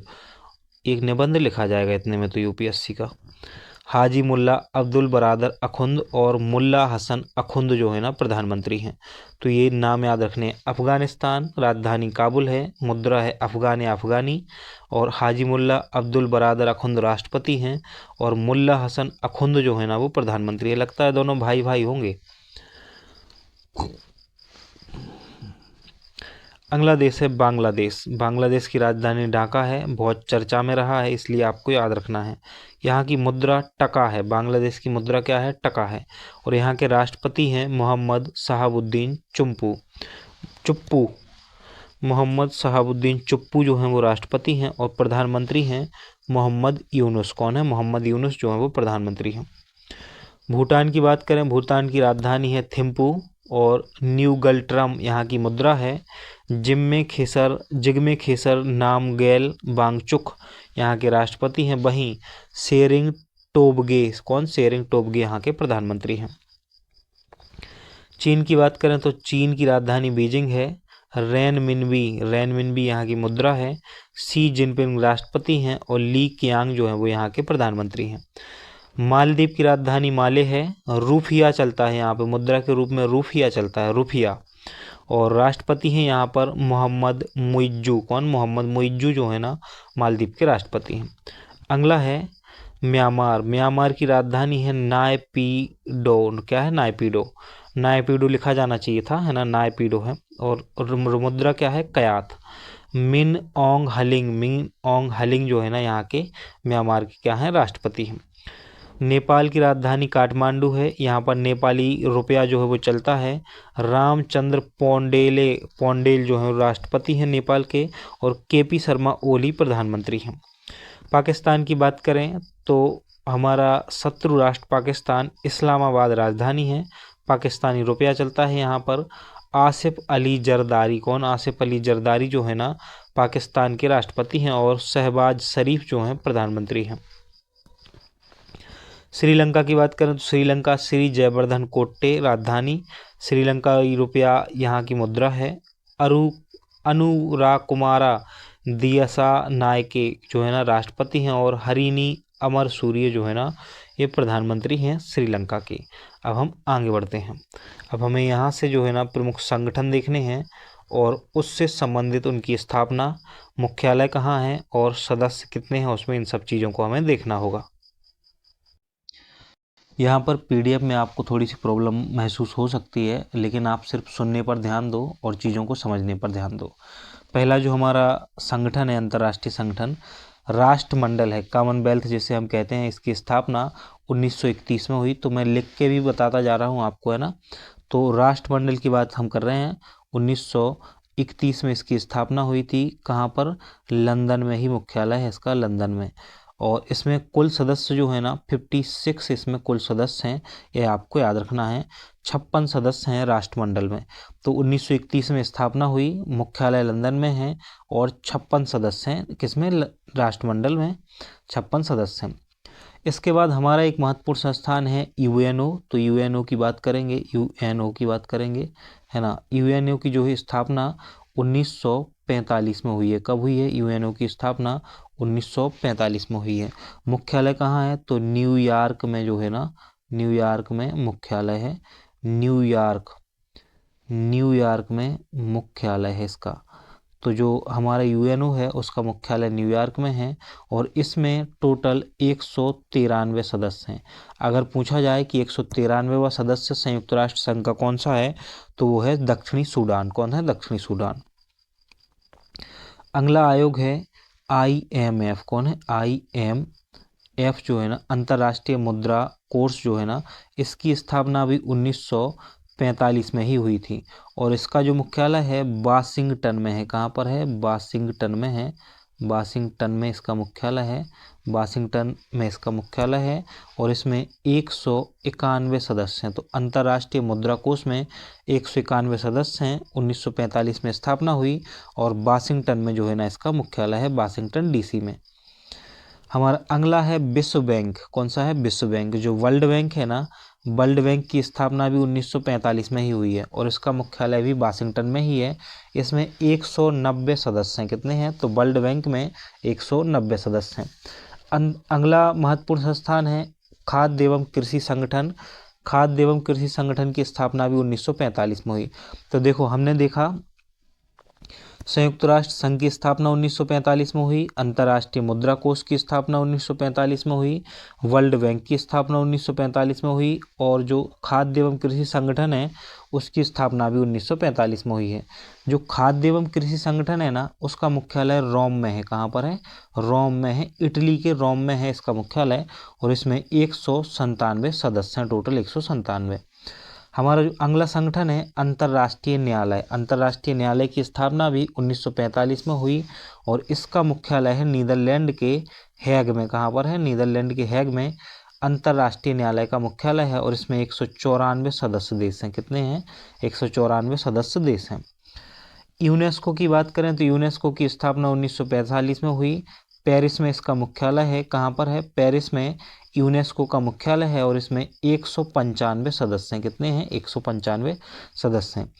तो हमने देखा संयुक्त राष्ट्र संघ में, संयुक्त राष्ट्र संघ जो है ना उसमें 193 सदस्य हैं। वहीं जो अंतर्राष्ट्रीय न्यायालय है उसमें 194 सदस्य हैं और जो यूनेस्को है उसमें 195 सदस्य हैं। कितने हैं? 195 सदस्य हैं।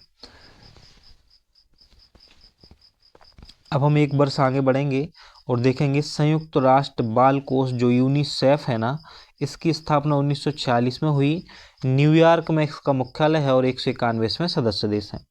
जो वर्ल्ड हेल्थ ऑर्गेनाइजेशन है ना, विश्व स्वास्थ्य संगठन, इसकी स्थापना 1948 में हुई। जेनेवा में मुख्यालय है और 194 सदस्य देश हैं। नाटो, नाटो जो है ना एक 1949 में बना। ब्रुसेल्स, कहाँ पर? ब्रुसेल्स में मुख्यालय है और 32 देश हैं इसमें और 32वां देश स्वीडन बना है। यूरोपियन संघ की बात करें तो 1958 में बना था, मुख्यालय ब्रुसेल्स में है और वर्तमान में 27 देश इसमें हैं। ब्रिटेन अब UAE का भाग नहीं है। यूरोपीय यूनियन की बात करें तो 1958 में बना है यूरोपीय यूनियन। इतना ही याद रखना है कि ब्रुसेल्स में मुख्यालय है यूरोपीय यूनियन का। ओपेक बहुत महत्वपूर्ण संस्थान है। ओपेक 1960 में बना है। ओपेक वियना में इसका मुख्यालय है और 13 कतर एवं इक्वाडोर अब सदस्य नहीं है, तो 13 इसके सदस्य हैं। तो ओपेक जो है ना 1960 में बना, वियना में मुख्यालय है और 13 इसके सदस्य राष्ट्र हैं। गुटनिरपेक्ष आंदोलन की बात करें तो गुटनिरपेक्ष आंदोलन नाम जो है ना 1961 में प्रारंभ हुआ था। कहाँ से? जकार्ता, इंडोनेशिया से। इसमें वर्तमान में 120 सदस्य हैं। एमनेस्टी इंटरनेशनल 1961 में बना। तो जैसे गुटनिरपेक्ष आंदोलन 1961 में बना है ना, वैसे ही एमनेस्टी इंटरनेशनल भी 1961 में ही बना है। इसका मुख्यालय लंदन में है। यूएनडीपी बहुत महत्वपूर्ण है, 1965 में बना है और न्यूयॉर्क में मुख्यालय है यूएनडीपी का।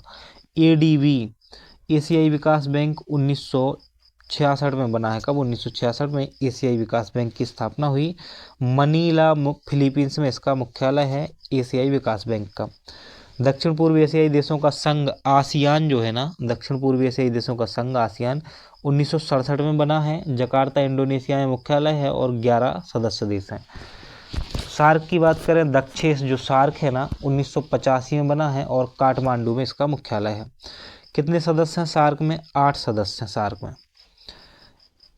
अपेक अपेक की बात करें तो इसकी स्थापना 1989 में हुई, सिंगापुर में कार्यालय है और 21 सदस्य देश इसमें शामिल हैं। न्यू डेवलपमेंट बैंक की बात करें तो न्यू डेवलपमेंट बैंक जो है ना 2014 में शंघाई चीन में जो है ना स्थापना हुई थी। WTO की बात करें, विश्व व्यापार संगठन 1995 का है, जेनेवा में मुख्यालय है, 166 सदस्य देश हैं। शंघाई सहयोग संगठन 2001 में है स्थापना हुई और बीजिंग में मुख्यालय है। ब्रिक्स की बात करें तो ब्रिक्स 2009 में स्थापना हुई और 10 सदस्य हैं इसके। अंतर्राष्ट्रीय सौर गठबंधन 2015 में स्थापना हुई और गुरुग्राम हरियाणा में इसका मुख्यालय है। 104वां सदस्य देश जो है इसका आर्मेनिया बना हुआ है। तो अब जो है ना हमारा ये टॉपिक हो गया है कंप्लीट। इसके बाद हम अगले टॉपिक पर पहुंचेंगे और हमारा अगला टॉपिक है चर्चित व्यक्तित्व एवं नियुक्तियां। उससे पहले एक बार अभी तक जो हमने पढ़ा है ना उसका फटाफट रिवीजन कर लेते हैं ताकि चीज़ें याद हो जाएं, फिर हम आगे बढ़ते हैं। ये तो एक लंबा वीडियो होने वाला है तो आपको जुड़े रहना है। देखो, हमने बात की थी मध्य प्रदेश में कौन क्या है, तो दोबारा से चलते हैं और एक बार फटाफट रिवीजन कर लेते हैं, फिर हम आगे बढ़ते हैं। तो हमने देखा था कि मध्य प्रदेश के मुख्य न्यायाधीश हैं सुरेश कुमार कैथ, विधानसभा अध्यक्ष हैं नरेंद्र सिंह तोमर, नेता प्रतिपक्ष हैं उमंग सिंघार, मध्य प्रदेश पुलिस महानिदेशक हैं कैलाश मकवाना, मध्य प्रदेश महाधिवक्ता हैं प्रशांत सिंह और लोकायुक्त हैं मध्य प्रदेश में सत्येंद्र कुमार सिंह। इसके बाद हमने देखा था मुख्य सूचना आयुक्त विजय यादव का नाम याद रखना है आपको। साथ ही मध्य प्रदेश राज्य नीति आयोग के उपाध्यक्ष के रूप में सचिन चतुर्वेदी का नाम याद रखना है। फिर जब हम आगे बढ़े तो हमने देखा भारत के मुख्य चुनाव आयुक्त हैं राजीव कुमार और मुख्य न्यायाधीश हैं सर्वोच्च न्यायालय के संजीव खन्ना। फिर जब हम आगे बढ़े तो हमने कैग के बारे में जाना। संजय मूर्ति भारत के कैग के पद पर हैं और महान्यायवादी के पद पर श्री आर वेंकटरमणि हैं। हमने राज्यसभा लोकसभा से संबंधित चीज़ों को देखा। हमने जाना कि लोकसभा के अध्यक्ष हैं ओम बिरला, वहीं लोकसभा में नेता विपक्ष हैं राहुल गांधी और राज्यसभा में नेता विपक्ष हैं राज्यसभा में मल्लिकार्जुन खड़गे। इसके बाद हमने कुछ सशस्त्र सेनाओं के बारे में जाना। थल सेना प्रमुख हैं उपेंद्र द्विवेदी, नौसेना प्रमुख हैं दिनेश कुमार त्रिपाठी, CDS हैं हमारे लेफ्टिनेंट जनरल अनिल चौहान। कौन है? CDS lieutenant general Anil Chauhan. फिर इसके बाद जब हम आगे बढ़े तो हमने नीति आयोग के उपाध्यक्ष सुमन कुमार बैरी के बारे में जाना। फिर हम आगे बढ़े और हमने देखा कि जो अध्यक्ष लोकपाल हैं भारत के अजय मनिकराव खानविलकर, जो कि एक बहुत महत्वपूर्ण नाम है। इसके अलावा हमने कुछ और चीज़ें देखी और अब हम बढ़ते हैं सीधे हमारे अगले टॉपिक पर। इतनी चीज़ें आपको तैयार कर लेनी हैं बार बार वीडियो देख के। अभी एग्जाम के लिए समय है तो चिंता नहीं करनी है। अच्छा, वस्तुनिष्ठ प्रश्नों की बात है ना, तो वस्तुनिष्ठ प्रश्न भी हैं। तो वस्तुनिष्ठ प्रश्नों को हम अलग से वीडियो में लगाएंगे, है ना, एक ही वीडियो में लगाएंगे, अलग से लगाएंगे, उसकी चिंता आप मत करिएगा। अब हम देखते हैं यहाँ से चर्चित व्यक्तित्व एवं नियुक्तियों, उनको देखते हैं और फिर हम अगले टॉपिक पर बढ़ जाएंगे। इसके बाद एग्जाम हो सबसे महत्वपूर्ण यही होता है कि हम चीज़ों को कितना याद कर पा रहे हैं, क्योंकि जब वनडे एग्ज़ाम देते हैं ना कोई सा भी प्रीलिम्स एग्ज़ाम, UPSC को छोड़ के, है ना, और बिहार PSC को छोड़ के ये अच्छे एग्ज़ाम बनाते हैं, लेकिन बिहार BPSC ने जो अभी इस बार किया है ना वो बहुत ही नौटंकी करके रख दी है और बहुत सारे बच्चों के भविष्य से खेल गए हैं। तो ऐसा हर बार नहीं होता है, तो ये नहीं सोचना है कि हमारे यहाँ भी ऐसा होगा या कहीं भी नहीं। आप तो सिर्फ एग्ज़ाम की तैयारी करो। 16 तारीख को एग्ज़ाम होगा, MPPSC के अकॉर्डिंग ही हम चल रहे हैं बिल्कुल। अब हमें चर्चित व्यक्तित्व एवं नियुक्तियों की बात करनी है और सबसे पहले हम मध्य प्रदेश में चर्चित नियुक्तियाँ और जो व्यक्तित्व हैं उनकी बात करेंगे। तो जो पहला और महत्वपूर्ण नाम है वो है ज्योतिरात्रे का। किसका? ज्योतिरात्रे का। ये भोपाल ज़िले की हैं। एक तो ये चीज़ याद रखनी है कि ज्योतिरात्रे जो है ना वो भोपाल ज़िले की हैं। क्या किया है इन्होंने? माउंट एवरेस्ट फतह करने वाली भारत की सबसे उम्रदराज महिला बन गई हैं ये। तो माउंट एवरेस्ट फतह करने वाली भारत की सबसे उम्रदराज महिला बन गई हैं। आपको पता है जब तक किसी ने भी माउंट एवरेस्ट पर तिरंगा नहीं लहराया था ना, तब तक लोगों को लगता था कि ये संभव नहीं है, माउंट एवरेस्ट पर कोई नहीं जा सकता है, उस पर तिरंगा नहीं लहराया जा सकता। लेकिन एक समय ऐसा भी आया कि माउंट एवरेस्ट पर भी लोग पहुँचे। तो इस दुनिया में कुछ भी असंभव नहीं है। आपकी डिक्शनरी में, आपके दिमाग में, आपके दिलो दिमाग में कभी भी असंभव जैसा शब्द नहीं आना चाहिए, सिर्फ संभव। हर एक पॉइंट, हर एक चीज़, हर एक वस्तु संभव है, हर एक चीज़ संभव है इस ब्रह्मांड में। जो आप सोच सकते हो वो सब संभव है। अगर आप सोच पा रहे हो ना तो उसे आप संभव भी बना सकते हो। बस उसे उतनी मेहनत करनी पड़ती है, संघर्ष करना पड़ता है, तपना पड़ता है, खुद को तपाना पड़ता है। ज्योतिरात्रे के बारे में अब आप कभी नहीं भूलोगे। ये भारत की सबसे उम्रदराज महिला हैं, पर्वतारोही हैं। तो आपको याद रखना है, कभी कभी ऐसे भी बन सकता है सीधे आंसर क्वेश्चन की ज्योतिरात्रे का संबंध किससे है। तो ज्योतिरात्रे जो है वो पर्वतारोही हैं। अगला नाम है प्रीति रजक। प्रीति रजक जो है ना नर्मदापुरम जिले की हैं। भारतीय सेना की पहली महिला सूबेदार बनाई गई हैं। आपको इनके बारे में याद रखना है। भारतीय सेना की पहली महिला सूबेदार नियुक्त हुई हैं प्रीति रजक।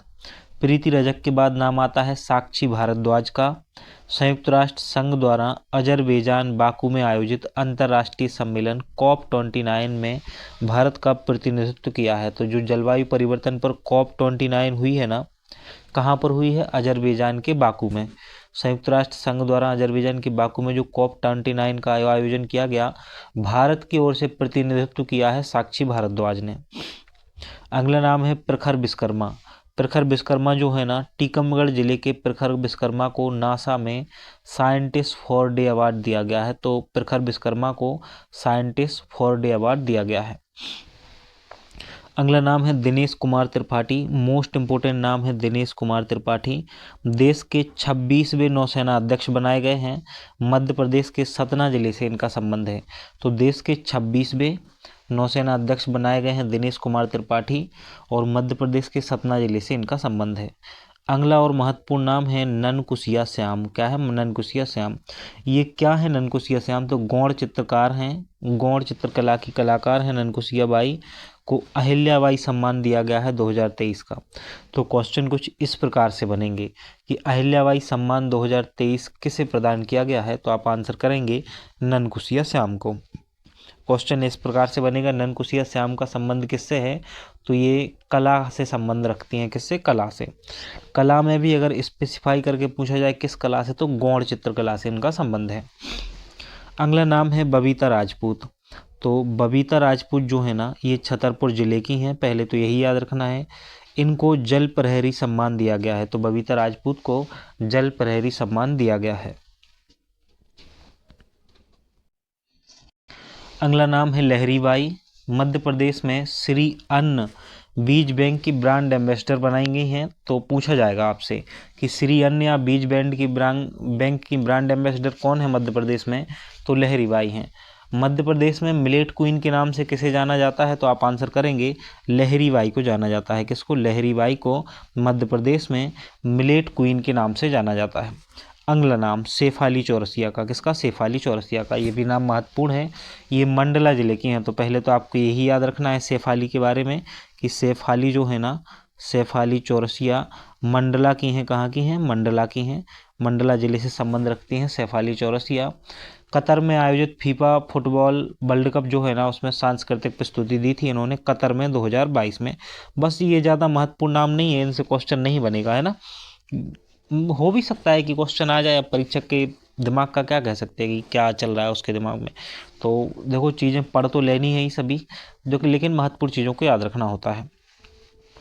अगला नाम है अनीता चौधरी। तो अनीता जो है ना ये छिंदवाड़ा से हैं। कहाँ से हैं अनीता चौधरी का संबंध है छिंदवाड़ा से। पहले तो यही याद रखना है। इनको जल सखी के नाम से जाना जाता है। तो आपको याद रखना है कि इनको जल सखी के नाम से जाना जाता है। किस नाम से? जल सखी के नाम से जाना जाता है। तो अनीता चौधरी को जल सखी के नाम से जाना जाता है। स्वच्छ सुजल शक्ति सम्मान 2023 इनको मिला है। तो कौन सा सम्मान मिला है? स्वच्छ सुजल शक्ति सम्मान 2023 इनको मिला है। स्वच्छ सुजल शक्ति सम्मान 2023 किसे मिला है? अनीता चौधरी को मिला है। अगला नाम है मेघा परमार और बहुत महत्वपूर्ण नाम है, मुझे ऐसा लगता है इस बार इनसे क्वेश्चन बन सकता है। सीहोर जिले की हैं। तो मेघा परमार का संबंध कहाँ से है? सीहोर से है। एक पॉइंट याद रखना है कि पूछा जाएगा कि मेघा परमार का संबंध किस जिले से है? सीहोर से है। माउंट एवरेस्ट पर चढ़ने वाली मध्य प्रदेश की पहली महिला है ये। तो पूछा जाएगा कि मध्य प्रदेश की पहली महिला जिसने माउंट एवरेस्ट को फतेह किया, तो मेघा परमार आपको याद रखना है कि ये मध्य प्रदेश की पहली महिला हैं जिन्होंने माउंट एवरेस्ट को फतेह किया था। अगला नाम है आशीष चांदोरकर। आशीष चांदोरकर को विश्व व्यापार संगठन में निदेशक बनाया गया है। तो WTO जो है ना, वर्ल्ड ट्रेड ऑर्गेनाइजेशन, इसके निदेशक बनाया गया है किसको? आशीष चांदोरकर को। ये नाम आपको याद रखना है। आशीष चांदोरकर WTO में जो है ना, इंदौर के आशीष चांदोरकर को WTO में निदेशक बनाया गया है। इसके बाद नाम आता है श्याम सुंदर दुबे का। किसका? श्याम सुंदर दुबे का। नर्मदापुरम जिले के श्याम सुंदर दुबे को महालेखा नियंत्रक नियुक्त किया गया है। महालेखा नियंत्रक इनको नियुक्त किया गया है। अब जो आपको अगला नाम याद रखना है वो है चेतन सोलंकी का। देखो, चेतन सोलंकी को दो चीज़ों के लिए आपको याद रखना है। किसको? चेतन सोलंकी को। एक तो ये खरगोन जिले के हैं, ये तो महत्वपूर्ण है ही, पूछा जा सकता है कि कहाँ से संबंधित हैं। तो चेतन सोलंकी का संबंध खरगोन जिले से है। दूसरा, इनके लिए जो है ना सौर ऊर्जा ब्रांड एम्बेसडर बनाया गया है। तो मध्य प्रदेश में सौर ऊर्जा का ब्रांड एम्बेसडर किसे बनाया गया है? तो चेतन सोलंकी को बनाया गया है। दूसरी बात यह है कि इनको नवीन एवं नवीकरणीय ऊर्जा का भी ब्रांड एम्बेसडर बनाया गया है मध्य प्रदेश में। तो बोला जाए सौर ऊर्जा ब्रांड एम्बेसडर चेतन सोलंकी, नवीन एवं नवीकरणीय ऊर्जा ब्रांड एम्बेसडर चेतन सोलंकी। कहाँ से संबंधित हैं? खरगोन से संबंधित हैं। चेतन सोलंकी का संबंध खरगोन से है। अगला नाम है मोहम्मद यूसुफ खत्री। मोहम्मद यूसुफ खत्री के बारे में सिर्फ आपको एक ही बात याद रखनी है कि इनको शिल्प गुरु पुरस्कार दिया गया है। तो शिल्प गुरु पुरस्कार जो होता है ना, वो मोहम्मद यूसुफ खत्री को दिया गया है। इतना ही इनके बारे में याद रखना है। तो पूछा जाएगा शिल्प गुरु सम्मान से सम्मानित किए गए हैं, तो मोहम्मद यूसुफ खत्री। ये बाघ शिल्प कलाकार हैं। तो बाघ शिल्प कलाकार हैं मोहम्मद यूसुफ खत्री। इनके बारे में इतनी जानकारी और ऐड कर लीजिए। अगला नाम है विनीत शर्मा का, जो कि महत्वपूर्ण नहीं है लेकिन फिर भी देखो, मध्य प्रदेश के पहले मिस्टर इंडिया बनाए गए हैं विनीत शर्मा। तो विनीत शर्मा के बारे में थोड़ी सी यही जानकारी याद रख लो कि ये मध्य प्रदेश के पहले मिस्टर इंडिया बनाए गए हैं। बहुत ही महत्वपूर्ण नाम है अवनीश तिवारी, जो कि इंदौर से हैं। इन्हें 2024 का प्रधानमंत्री राष्ट्रीय बाल पुरस्कार दिया गया है। 2024 का प्रधानमंत्री राष्ट्रीय बाल पुरस्कार किसे दिया गया है? तो अवनीश तिवारी को दिया गया है। आप 1 मिनट रुकिएगा, मैं पानी पी लेता हूँ, उसके बाद फिर हम क्लास को आगे बढ़ाते हैं।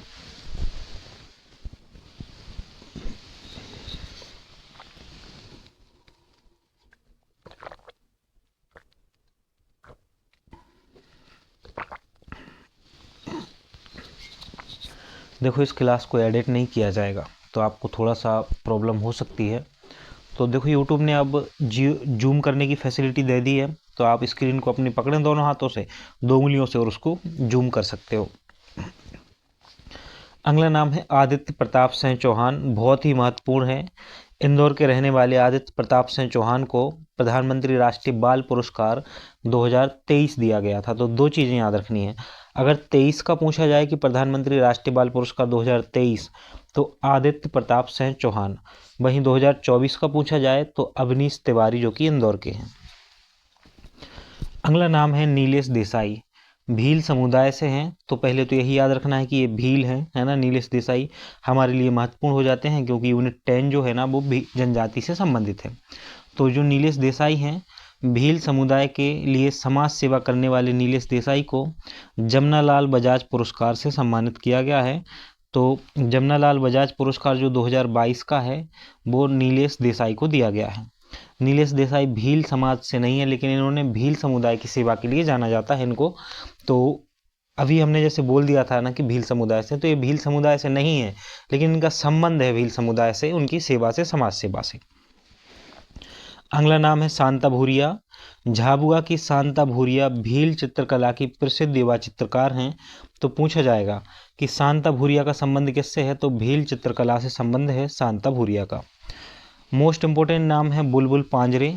इंदौर की रहने वाली बुलबुल पांजरे भारत की पहली मूक बधिर नर्स बनी है। तो इंदौर की हैं, भारत की पहली मूक बधिर नर्स बनी है बुलबुल पांजरे। प्राची यादव, जिनसे क्वेश्चन पूछा जा चुका है एमपीपीएससी में पहले, ये एशियाई पैरा ओलंपिक में कैनोइंग में स्वर्ण पदक जीता है इन्होंने 2023 में। तो जो मध्य प्रदेश की प्राची यादव हैं, इन्होंने एशियाई पैरा ओलंपिक में कैनोइंग में स्वर्ण पदक जीता है। संतोष कुमार सेन, अगला नाम है संतोष कुमार सेन। ये वर्तमान में इंदौर के कमिश्नर हैं। और हरिनारायण चारी मिश्र जो है भोपाल के कमिश्नर हैं। Not so important. अगला है बिंदेश्वरी पाठक। अब हम भारत से संबंधित जो महत्वपूर्ण व्यक्तित्व हैं और जो नियुक्तियां हैं उनको देखेंगे यहाँ से। तो मध्य प्रदेश की जो महत्वपूर्ण नियुक्तियां और प्रमुख व्यक्तित्व थे उनको हमने देख लिया है जो चर्चा में रहे थे। यहाँ से अब हम देखेंगे भारत के बारे में। देखो, जो बिंदेश्वरी पाठक है ना, इनको पद्म विभूषण दिया गया है 2024 का। तो इनको इसलिए याद रख रहे हैं हम क्योंकि इन्होंने पद्म विभूषण पाया है और ये सामाजिक कार्यकर्ता है। अगला नाम है नीना सेन। सीआईएसएफ की पहली महिला महानिदेशक बनाई गई हैं नीना सेन। तो नीना सेन जो है ना, सीआईएसएफ की पहली महिला निदेशक हैं। तीसरा नाम है अक्षता कृष्णमूर्ति। मंगल ग्रह पर रोवर संचालित करने वाली पहली भारतीय महिला हैं। इंपॉर्टेंट नहीं है, अक्षता कृष्णमूर्ति का नाम बस याद रख लो। आयशा अजीज, महत्वपूर्ण नाम है, पूछा जा सकता है। आयशा अजीज भारत की सबसे युवा महिला पायलट हैं। तो आयशा अजीज जो है ना, भारत की सबसे युवा महिला पायलट बनाई गई हैं आयशा अजीज। बहुत ही महत्वपूर्ण नाम है एम एस स्वामीनाथन। भारत में हरित क्रांति के जनक एम एस स्वामीनाथन को भारत रत्न से सम्मानित किया गया है और इनका निधन जो है हाल ही में 2023 में हुआ था। अगला नाम है के कस्तूरी रंगन। राष्ट्रीय शिक्षा नीति 2020 के मसौदा तैयार करने वाली समिति के अध्यक्ष रहे थे के कस्तूरी रंगन। अजय लांबा, मणिपुर में जो हिंसा हुई थी ना, उसके लिए जो आयोग बनाया गया था, उसकी जांच के लिए जो आयोग गठित किया गया था, उसके अध्यक्ष थे अजय लांबा। तो अजय लांबा को हम क्यों याद रखेंगे, क्योंकि इन्होंने मणिपुर में जो हिंसा हुई है उसके लिए जो जांच आयोग बनाया गया था उसके अध्यक्ष थे अजय लांबा। और जो राष्ट्रीय शिक्षा नीति है 2020 की, उसमें के लिए जो समिति बनाई गई थी कमेटी, उसके अध्यक्ष कौन थे, के कस्तूरी रंगन। अगला नाम है लांस नायक मंजू। भारतीय सेना की पहली महिला स्काई ड्राइवर हैं। क्या है, पहली महिला स्काई ड्राइवर हैं भारतीय सेना की। कौन, लॉन्स नायक मंजू। तो मंजू याद रख लो आप बस, तो आपको याद आ जाएगा कि मंजू क्या है, भारतीय सेना की पहली महिला स्काई ड्राइवर हैं। अगला नाम है हीरालाल सामरिया। महत्वपूर्ण है हमारे लिए क्योंकि हमारी यूनिट 5 से जुड़ा हुआ है ये टॉपिक, आयोग से संबंधित है। केंद्रीय मुख्य सूचना आयुक्त बनाए गए हैं हीरालाल सामरिया। तो पूछा जाएगा आपसे कि वर्तमान में भारत के केंद्रीय मुख्य सूचना आयुक्त कौन हैं, तो आप सही आंसर करेंगे हीरालाल सामरिया हैं। अगला नाम है पीटी उषा। पहली महिला अध्यक्ष भारतीय ओलंपिक संघ जो है ना, भारतीय ओलंपिक संघ की पहली महिला अध्यक्ष बनाई गई हैं पीटी उषा। पहली महिला अध्यक्ष बनाई गई हैं भारतीय टेबल टेनिस संघ की मेघना अहलावत। तो मेघना अहलावत को याद रखना है भारतीय टेबल टेनिस संघ के लिए। वहीं पीटी उषा को भारतीय ओलंपिक संघ जो है ना, उसकी पहली महिला अध्यक्ष के रूप में आपको याद रखना है। सेबी की पहली महिला अध्यक्ष बनाई गई हैं माधवीपुरी बुच।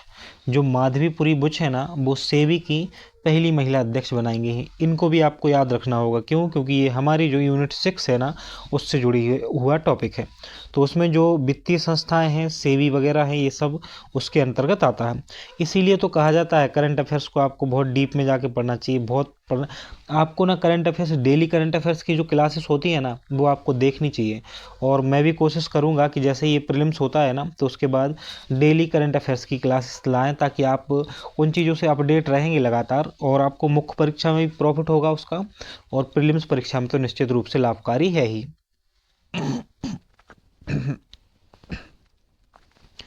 अगला नाम है सोमा मंडल। पहली महिला चेयरमैन है सेल की। तो ये तो नहीं पूछा जाएगा, है ना। लेकिन याद रखने में क्या जाता है, शोभा मंडल सेल जो है ना, steel Authority of India limited की पहली महिला चेयरमैन बनाई गई हैं शोभा मंडल। अगला नाम है सिरीसा बांदला।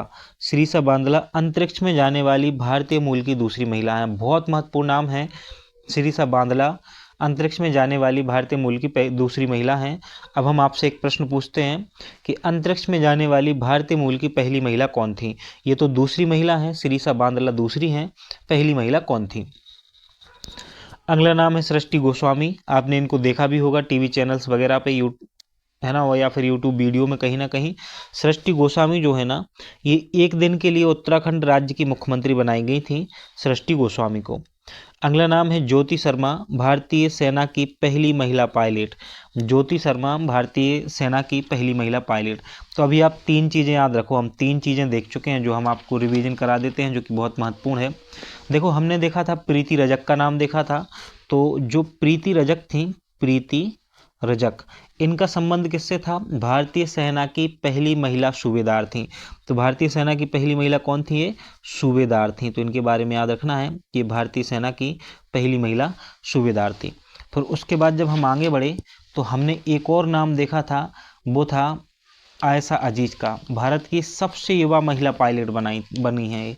भारत की सबसे युवा महिला पायलट कौन बनी थी, आयशा अजीज का नाम देखा था।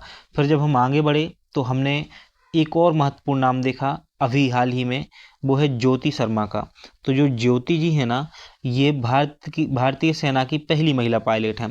तो अगर पूछा जाए कि भारतीय सेना की पहली महिला पायलट कौन है, तो आप ज्योति शर्मा का नाम याद रखना है। और अगर पूछा जाए भारत की सबसे युवा महिला पायलट कौन है, तो आयशा अजीज। आयशा का नाम आपको याद रखना है, आयशा अजीज नाम याद रखना है आपको। ठीक है, अब हम आगे बढ़ते हैं।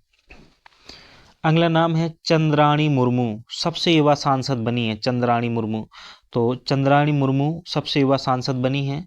और इनसे पहले कौन थे, ये कुछ भी याद रखने की जरूरत नहीं है, वर्तमान में याद रखो कि चंद्राणी मुर्मू जो है ना, सबसे युवा सांसद बनी है। इंदु मल्होत्रा सुप्रीम कोर्ट में जज बनी पहली महिला वकील। इंदु मल्होत्रा जो है सुप्रीम कोर्ट में जज बनी पहली महिला वकील है ये इंदु मल्होत्रा, महत्वपूर्ण नहीं है।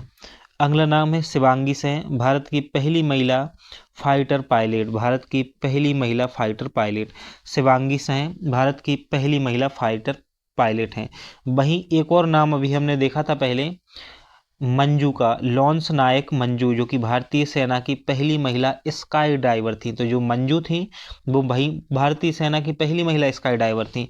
वहीं जो अभी हमने शिवांगी सिंह का नाम देखा, ये भारत की पहली महिला फाइटर पायलट हैं। नोएल टाटा, रतन टाटा के निधन के बाद नोएल टाटा को टाटा ट्रस्ट का नया अध्यक्ष नियुक्त किया गया है। तो नोएल टाटा के बारे में भी याद रखना है।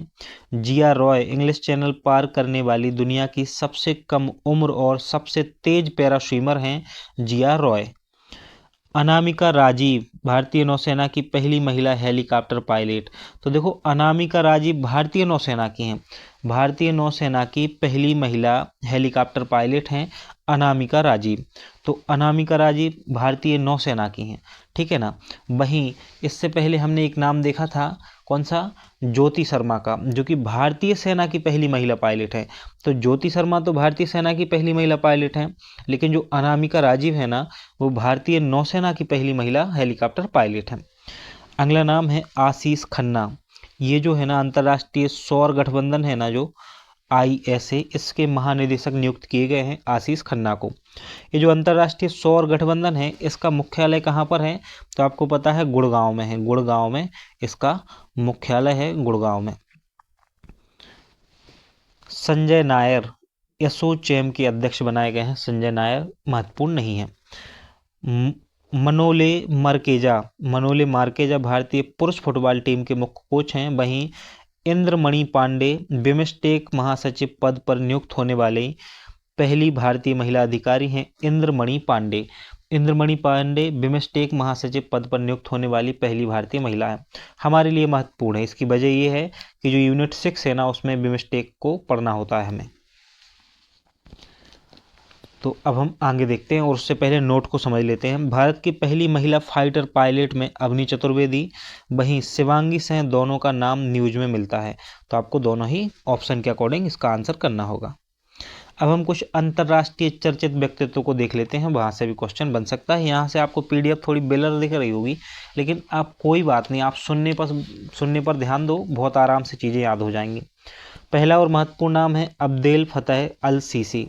देखो इनको अभी तक हम क्यों पढ़ रहे हैं कि देखो 2025 का गणतंत्र दिवस निकल गया, लेकिन हम 2023 का गणतंत्र दिवस पढ़ रहे हैं, क्योंकि हमारे लिए नाम जो है ना अब्देल फतेह अल सीसी महत्वपूर्ण हो जाता है। क्यों? क्योंकि ये मिस्र के राष्ट्रपति हैं और अभी भी वर्तमान में हैं, इसलिए भी याद रखना है। पूछा जा सकता है कि मिस्र के वर्तमान राष्ट्रपति कौन है, तो अब्देल फतेह अल सीसी हैं। अब 2024 का गणतंत्र दिवस आपको याद रखना है, 2025 का नहीं रखना है, क्योंकि जब 2025 का गणतंत्र दिवस हुआ है, इस समय तक तो पेपर जो है ना वो सेट हो चुका है। तो इमैनुअल मैक्रोन जो है ना, कौन? इमैनुअल मैक्रोन, ये 2024 के गणतंत्र दिवस में, कब के? 2024 के गणतंत्र दिवस में मुख्य अतिथि रहे हैं। और इमैनुअल मैक्रोन है कौन? तो ये फ्रांस के राष्ट्रपति हैं। तो ये फ्रेंच राष्ट्रपति हैं, फ्रांस के राष्ट्रपति हैं कौन? Emmanuel Macron. इनके बारे में आपको याद रखना है। अगला कथन, अगला नाम है मोहम्मद इरफान अली। 2023 प्रवासी भारतीय सम्मेलन में ग्युयाना, कहाँ के? ग्युयाना के राष्ट्रपति मोहम्मद इरफान अली मुख्य अतिथि रहे थे। किस दिवस पर? प्रवासी भारतीय सम्मेलन में। कब हुआ था? 2023 में हुआ था। अगला नाम है चंद्रिका प्रसाद संतोखी। तो ये सूरीनाम के राष्ट्रपति हैं, सिर्फ इतना ही याद रखोगे, सूरीनाम के राष्ट्रपति हैं।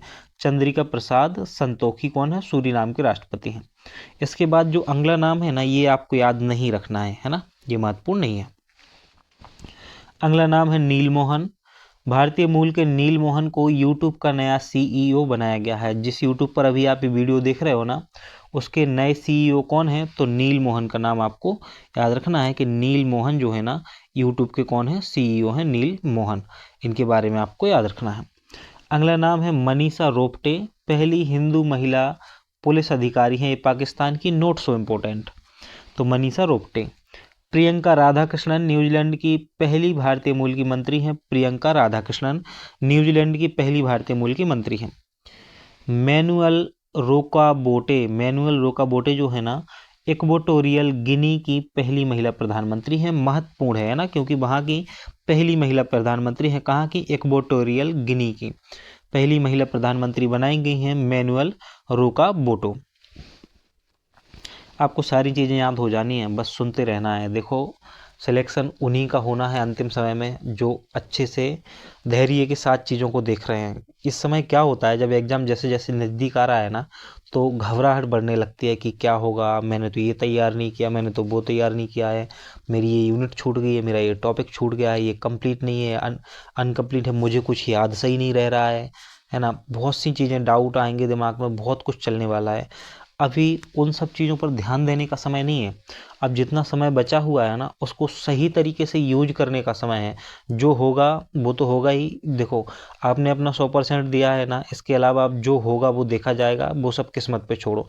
अभी आपको पेपर में अच्छा करना है और पेपर के समय तक अपने आप को ना ठीक ठाक रखना है, स्वस्थ रखना है, फिट रखना है, मेंटली फिट रखना है अपने आप को। तो उस पर ध्यान देना चाहिए। होगा क्या, इसकी चिंता आपके हाथ में नहीं है, आपको नहीं करनी चाहिए, है ना। चिंता करने से क्या होगा, तो उसकी टेंशन आपको नहीं लेनी है। होगा क्या, जब होगा जब देखा जाएगा, है ना। सिलेक्शन होगा नहीं होगा, इन सब चीज़ों पर अभी नहीं सोचना चाहिए। अगला नाम है डीना बोलुआर्ट। ये पेरू की पहली महिला राष्ट्रपति बनी है। तो पूछा जाएगा आपसे कि पेरू की पहली महिला राष्ट्रपति कौन बनी है, तो डीना बोलुआर्ट जो है ना, डीना बोलुआर्ट, ये पेरू की पहली महिला राष्ट्रपति बनी है। बहुत ही महत्वपूर्ण नाम है ना। इटली की पहली महिला प्रधानमंत्री जॉर्जिया मेलोनी। इटली की पहली महिला प्रधानमंत्री, इटली की पहली महिला प्रधानमंत्री बनी है जॉर्जिया मेलोनी। अगला नाम है रियाना बरनावी सऊदी अरब की पहली महिला अंतरिक्ष यात्री हैं। Note so important. Ayesha Malik Pakistan की पहली महिला मुख्य न्यायाधीश बनी है। आयशा मलिक, जब ये पाकिस्तान की पहली महिला मुख्य न्यायाधीश बनी, तो बहुत ज़्यादा चर्चा में रही थी भारत में आयशा मलिक, क्योंकि ये पाकिस्तान की पहली महिला मुख्य न्यायाधीश हैं। अगला है स्लोवेनिया की पहली महिला राष्ट्रपति बनी है नताशा पिरक-मुसर। नताशा जो है ना, ये स्लोवेनिया की पहली महिला राष्ट्रपति बनी है। बहुत महत्वपूर्ण नाम है गीता गोपीनाथ। गीता गोपीनाथ जो इंटरनेशनल मॉनेटरी फंड है ना, उसकी पहली उप प्रबंध निदेशक बनाई गई हैं। तो गीता गोपीनाथ को इंटरनेशनल मॉनेटरी फंड की पहली उप प्रबंध निदेशक बनाया गया है। अगला है स्वीडन की पहली महिला प्रधानमंत्री बनी है मैगडेलेना एंडरसन। मैगडेलेना एंडरसन जो है ना, स्वीडन की पहली महिला प्रधानमंत्री बनी है। अब जो महत्वपूर्ण नाम है वो देखो आप, बहुत महत्वपूर्ण नाम है नांगोजी ओकोंजा-इवेला। नांगोजी ओकोंजा-इवेला जो है ना, ये WTO की पहली महिला महानिदेशक हैं। तो पूछा जाएगा आपसे WTO की पहली महिला महानिदेशक कौन बनी है, तो नांगोजी ओकोंजो-इवेला। नांगोजी ओकोंजो-इवेला। आप मेरे साथ 2-3 बार नाम बोलिएगा तो आपको याद हो जाएगा। नांगोजी ओकोंजो-इवेला WTO की पहली महिला महानिदेशक हैं। अगला नाम है सामिया सुलैह हसन। तंजानिया की महिला राष्ट्रपति, तंजानिया की पहली महिला राष्ट्रपति सामिया सुलैह हसन है। डोनाल्ड ट्रंप 2024 में अमेरिका के 47वें राष्ट्रपति चुने गए हैं। तो डोनाल्ड ट्रंप के बारे में तो सभी जानते हैं, पहले से ही जानते थे आप, है ना। पहले भी अमेरिका के राष्ट्रपति रह चुके हैं और इस बार 47वें राष्ट्रपति के रूप में फिर चुने गए हैं 2024 में। कीर स्टारमर जो है ना, कीर स्टारमर ये 2024 में ब्रिटेन के 58वें प्रधानमंत्री नियुक्त हुए हैं, कीर स्टारमर। अगला है कैटलिन नोवाक। हंगरी की पहली महिला राष्ट्रपति बनी है, तो कैटलिन नोवाक। देखो आपको कुछ 2-3 नाम याद रखने हैं जो बहुत महत्वपूर्ण है। जैसे कीर स्टारमर कौन बने हैं, तो ब्रिटेन के 58वें प्रधानमंत्री नियुक्त हुए हैं। कैटलिन नोवाक का नाम याद रखना है, हंगरी की पहली महिला राष्ट्रपति हैं। गीता गोपीनाथ का नाम याद रखना है, ये IMF की पहली उप प्रबंध निदेशक बनी है गीता गोपीनाथ। नांगोजी ओकोंजो-इवेला का नाम याद रखना है, ये WTO की पहली महिला महानिदेशक हैं। इसके अलावा जो नाम याद रखना है आपको वो है जॉर्जिया मेलोनी, इटली की पहली महिला प्रधानमंत्री हैं। डीना बोलुआर्ट पेरू की महिला राष्ट्रपति हैं, डीना बोलुआर्ट। और मैनुअल रोकावोटे इक्वेटोरियल गिनी की पहली महिला प्रधानमंत्री बनाई गई हैं, मैनुअल रोकावोटे। आगे बढ़ते हैं। सौम्या स्वामीनाथन जो है ना, WHO की मुख्य वैज्ञानिक हैं। WHO की मुख्य वैज्ञानिक कौन है, सौम्या स्वामीनाथ। अगला है कि नवीन राम गुलाम 2024 में नियुक्त मॉरिशस के प्रधानमंत्री हैं, नवीन राम गुलाम। और इसके बाद जो है ना, जापान के प्रधानमंत्री नियुक्त हुए हैं शिगेरू इशिबा। जापान हमारे लिए बहुत महत्वपूर्ण है, इसलिए यहाँ से संबंधित घटनाओं को भी हमें याद रखना होता है। तो आपको एक जो घटना है वो याद रखनी है कि शिगेरू इशिबा जो है ना, ये जापान के प्रधानमंत्री नियुक्त हुए हैं 2024 में। अगला जो आपको अब याद रखना है वो है IMF में भारत के कार्यकारी निदेशक नियुक्त हुए हैं KB सुब्रमण्यम। तो KB सुब्रमण्यम जो है ना, IMF में भारत के कार्यकारी निदेशक चुने गए हैं। 2024 में मैक्सिको की पहली महिला राष्ट्रपति क्लाउडिया शीनबाम है। तो पूछा जाएगा कि मैक्सिको की पहली महिला राष्ट्रपति कौन बनी है, तो क्लाउडिया शीनबाम बनी है। इस प्रकार से हमारा ये जो टॉपिक है होता है कंप्लीट। अब हम जो है ना, इससे संबंधित कुछ और चीज़ें भी देख लेते हैं। तो इस वीडियो का देखो क्या है, वीडियो तो बहुत लंबा है, अभी बहुत देर तक वीडियो चलना है ना। लेकिन आपसे हम अभी भी बता देते हैं आपको कि परीक्षा से पहले इसका एक बार और रिवीजन करके जाना। और मैं तो कहता हूँ आपके पास समय है ना, तो 2 से 3 बार रिवीजन करना ताकि चीज़ें आपको याद हो जाएं। अब हमें यहाँ से देखना है इसके बाद माननीय प्रधानमंत्री को जो कुछ अवार्ड मिले हैं ना, उनके बारे में। तो अब इसमें तो 2018 से दिए हैं, लेकिन हमें 2018 से याद रखने की ज़रूरत है नहीं, है ना। हम रखेंगे कहाँ से याद, 2022 से। तो 2022 के आगे के हम देखेंगे, 2020 के बाद के देखेंगे, क्योंकि कोरोना के बाद से तो कुछ समय तक चीज़ें बिखरी रहीं, फिर उसके बाद की देखते हैं।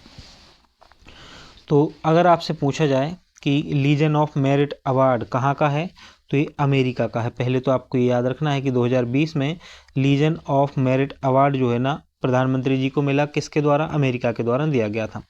इसके बाद Grand Cross of the Legion of Honour France का है, फ्रांस का सर्वोच्च सम्मान 2023 में दिया गया। वहीं एक और आपको याद रखना है, वो है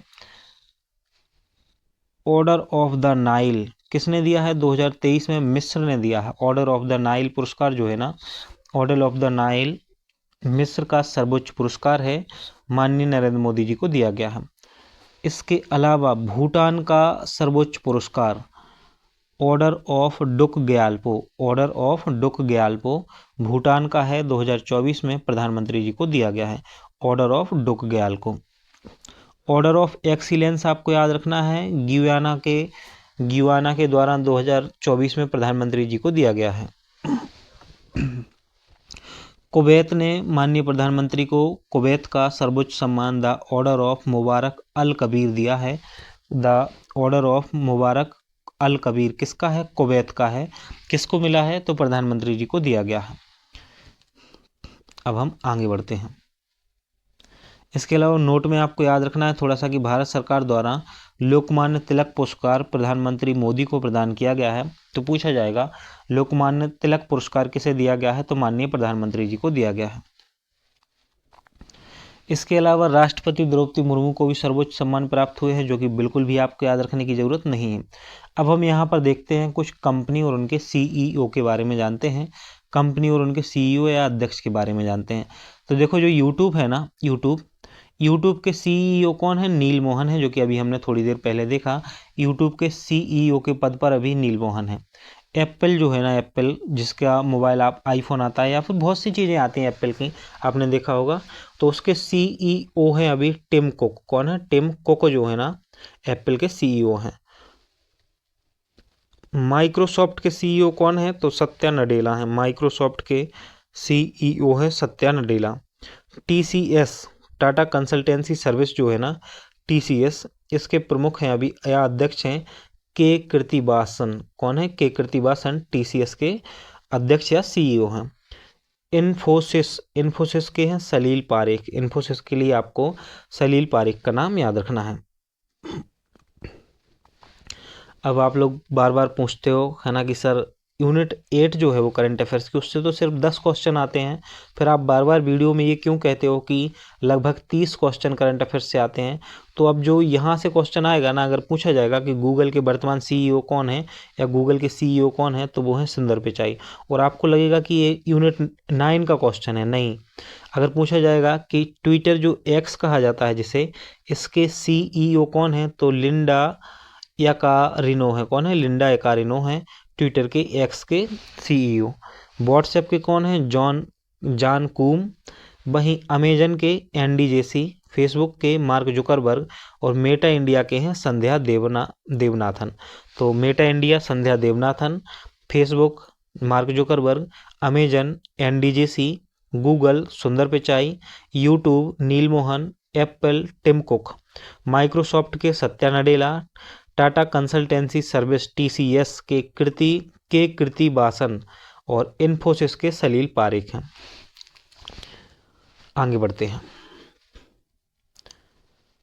तो अब यहाँ से जो है ना हमें देखना है सैन्य तख्ता पलट के बारे में जानना है और नवगठित जांच समितियों के बारे में।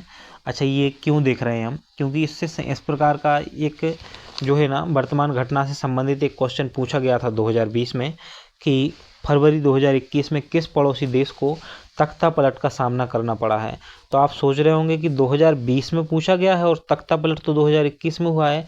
तो क्या है ना कि एमपीपीएससी का काम पहले ऐसे ही चलता था कि 2020 का एग्ज़ाम 2022 में हो रहा है ना, 2021 में हो रहा है, 2019 के एग्ज़ाम 2023 में हो रहे हैं। तो इस प्रकार से चलता रहता है। तो ये इस घटना के बाद ही हुआ था। तो प्रश्न कुछ इस प्रकार से पूछा गया था कि फरवरी 2021 में किस पड़ोसी देश को तख्ता पलट का सामना करना पड़ा है, और म्यांमार को करना पड़ा था। तो इसका सही आंसर म्यांमार था, जो कि आप स्क्रीन पर देख रहे हो, जो कि आपको धुंधला धुंधला सा दिख रहा है। तो पीडीएफ की चिंता मत करो, है ना, आप सिर्फ सुनने पर ध्यान दो। अगर आप अच्छे से सुन रहे हो मन लगा के, तो चीज़ें आपको निश्चित रूप से याद होंगी। देखो होता क्या है सैन्य तख्ता पलट, जब किसी देश की सेना या पैरामिलिट्री फोर्स जो होती है ना, चुनी हुई सरकार को हटा देती है और खुद सत्ता में आ जाती है, उसी को तो कहते हैं तख्ता पलट करना। सैन्य तख्ता पलट कहा जाता है उसे। अब हम देखते हैं हाल ही में जो तख्ता पलट हुए हैं ना, उनके बारे में। तो जो आपको याद रखने हैं वो मैं आपको बताता जाऊंगा। सबसे पहले आपको 2024 के याद रखने हैं, और सबसे महत्वपूर्ण जो याद रखना है वो हमारे पड़ोसी देश का है, बांग्लादेश का, जिसका निर्माण हमारे देश के द्वारा ही किया गया है। तो बांग्लादेश में तख्ता पलट कब हुआ है? अगस्त 2024 में। अगस्त 2024 में बांग्लादेश में तख्ता पलट हुआ है। साथ ही 2024 में ही अफगानिस्तान में भी तख्ता पलट हुआ है। 2023 में दो जगह याद रखनी है, एक तो नाइजर और गैबान। नाइजर में भी सैन्य तख्ता पलट हुआ है और गैबान में भी सैन्य तख्ता पलट हुआ है। श्रीलंका में 2022 में सैन्य तख्ता पलट हुआ था। बुर्किना फासो में 2022 में सैन्य तख्ता पलट हुआ था। इसके अलावा सूडान, माली, म्यांमार, चाड और गिनी, सूडान, म्यांमार, माली, चाड और गिनी में 2021 में हुआ था। इतने लेट के तो नहीं पूछे जाएंगे, लेकिन हाँ हो सकता है वर्तमान का पूछा जाए। तो सबसे ज़्यादा संभावना बांग्लादेश की है, अफगानिस्तान की है, गैबान की है और नाइजर की है। ये आपको याद रखने हैं। अब हम कुछ नवगठित जांच समितियों की बात कर लेते हैं और उनका संबंध देख लेते हैं, किस उद्देश्य से वो है समितियां बनाई जाती हैं, बनाई गई थी। देखो, कोई भी समिति है जब बनाई जाती है ना, तो उसका कुछ ना कुछ पर्पस होता है बनाने का, कि किस कार्य को करने के लिए वो बनाई गई है या किस कार्य पर सिफारिश करने के लिए बनाई गई है। तो एक समिति बनाई गई थी, रामनाथ कोविंद समिति। जो रामनाथ कोविंद समिति है, ये इसका उद्देश्य था एक राष्ट्र एक चुनाव सिफारिश हेतु गठित किया गया था। जो वन नेशन एक राष्ट्र एक चुनाव है ना, उसके लिए वन नेशन वन इलेक्शन की पर सिफारिश हेतु बनाई गई थी रामनाथ कोविंद कमेटी। दूसरी जो महत्वपूर्ण कमेटी है वो आपको याद रखनी है, के कस्तूरंगन समिति। डॉक्टर के कस्तूरंगन की अध्यक्षता में बनाई गई और राष्ट्रीय शिक्षा नीति 2020 का प्रारूप जो है ना, इसे तैयार किया था। अगला और महत्वपूर्ण आयोग है अजय लांबा आयोग। अजय लांबा की अध्यक्षता में गठित हुआ। मणिपुर में जो हिंसा हुई थी उसकी जांच के लिए गठित आयोग था। प्रदीप नंदराजोग समिति। प्रदीप नंदराजोग समिति जो है ना, डिफाल्टरों से पैसा वसूलने हेतु बनाई गई थी। प्रदीप नंदराजोग समिति डिफाल्टरों से पैसा वसूलने हेतु। एक महत्वपूर्ण समिति बनाई गई, इंदु मल्होत्रा और सुधीर कुमार सक्सेना समिति। क्या हुआ था? प्रधानमंत्री का पंजाब में दौरा था और उस दौरान सुरक्षा में कुछ चूक हुई, उसकी जांच के लिए गठित हुई थी इंदु मल्होत्रा और सुधीर कुमार सक्सेना समिति। दो समितियां प्रधानमंत्री नरेंद्र मोदी के नाम पर हैं। एक तो है कि नेताजी सुभाष चंद्र बोस की जो 125वीं जयंती थी ना, उस हेतु गठित की गई थी, और दूसरी थी स्वतंत्रता की 75वीं वर्षगांठ मनाने हेतु जो समिति बनाई गई, उसके अध्यक्ष थे प्रधानमंत्री नरेंद्र मोदी। अजय भल्ला समिति महत्वपूर्ण है ना, देखने लायक है। अजय भल्ला समिति भारत आने वाले चीनी निवेशकों के परीक्षण हेतु बनाई गई थी, अजय भल्ला समिति। और मुकुंदम शर्मा समिति जो है ना, कौन सी? मुकुंदम शर्मा समिति। राष्ट्रीय खेल पुरस्कार 2020 के चयन मुकुंदम शर्मा समिति के द्वारा ही किया गया था। तो इतनी चीज़ें आई होप कि आपको याद रहेंगी। महत्वपूर्ण जो है वो आपको याद रखना है, रामनाथ कोविंद समिति, one nation one election, doctor के कस्तूरंगन समिति, राष्ट्रीय शिक्षा नीति 2020, अजय लांबा मणिपुर में हिंसा से संबंधित है। अब यहाँ से हमारे वस्तुनिष्ठ प्रश्न है, तो वस्तुनिष्ठ प्रश्नों का तो अलग से वीडियो आएगा, तो यहाँ नहीं लगा रहे हैं, हम सिर्फ अभी थ्योरी देख रहे हैं। अब हमारा अगला टॉपिक शुरू होता है, तो अगले टॉपिक को आप बहुत ध्यान से देखोगे, यहाँ से भी क्वेश्चन बनने की पूरी संभावना है।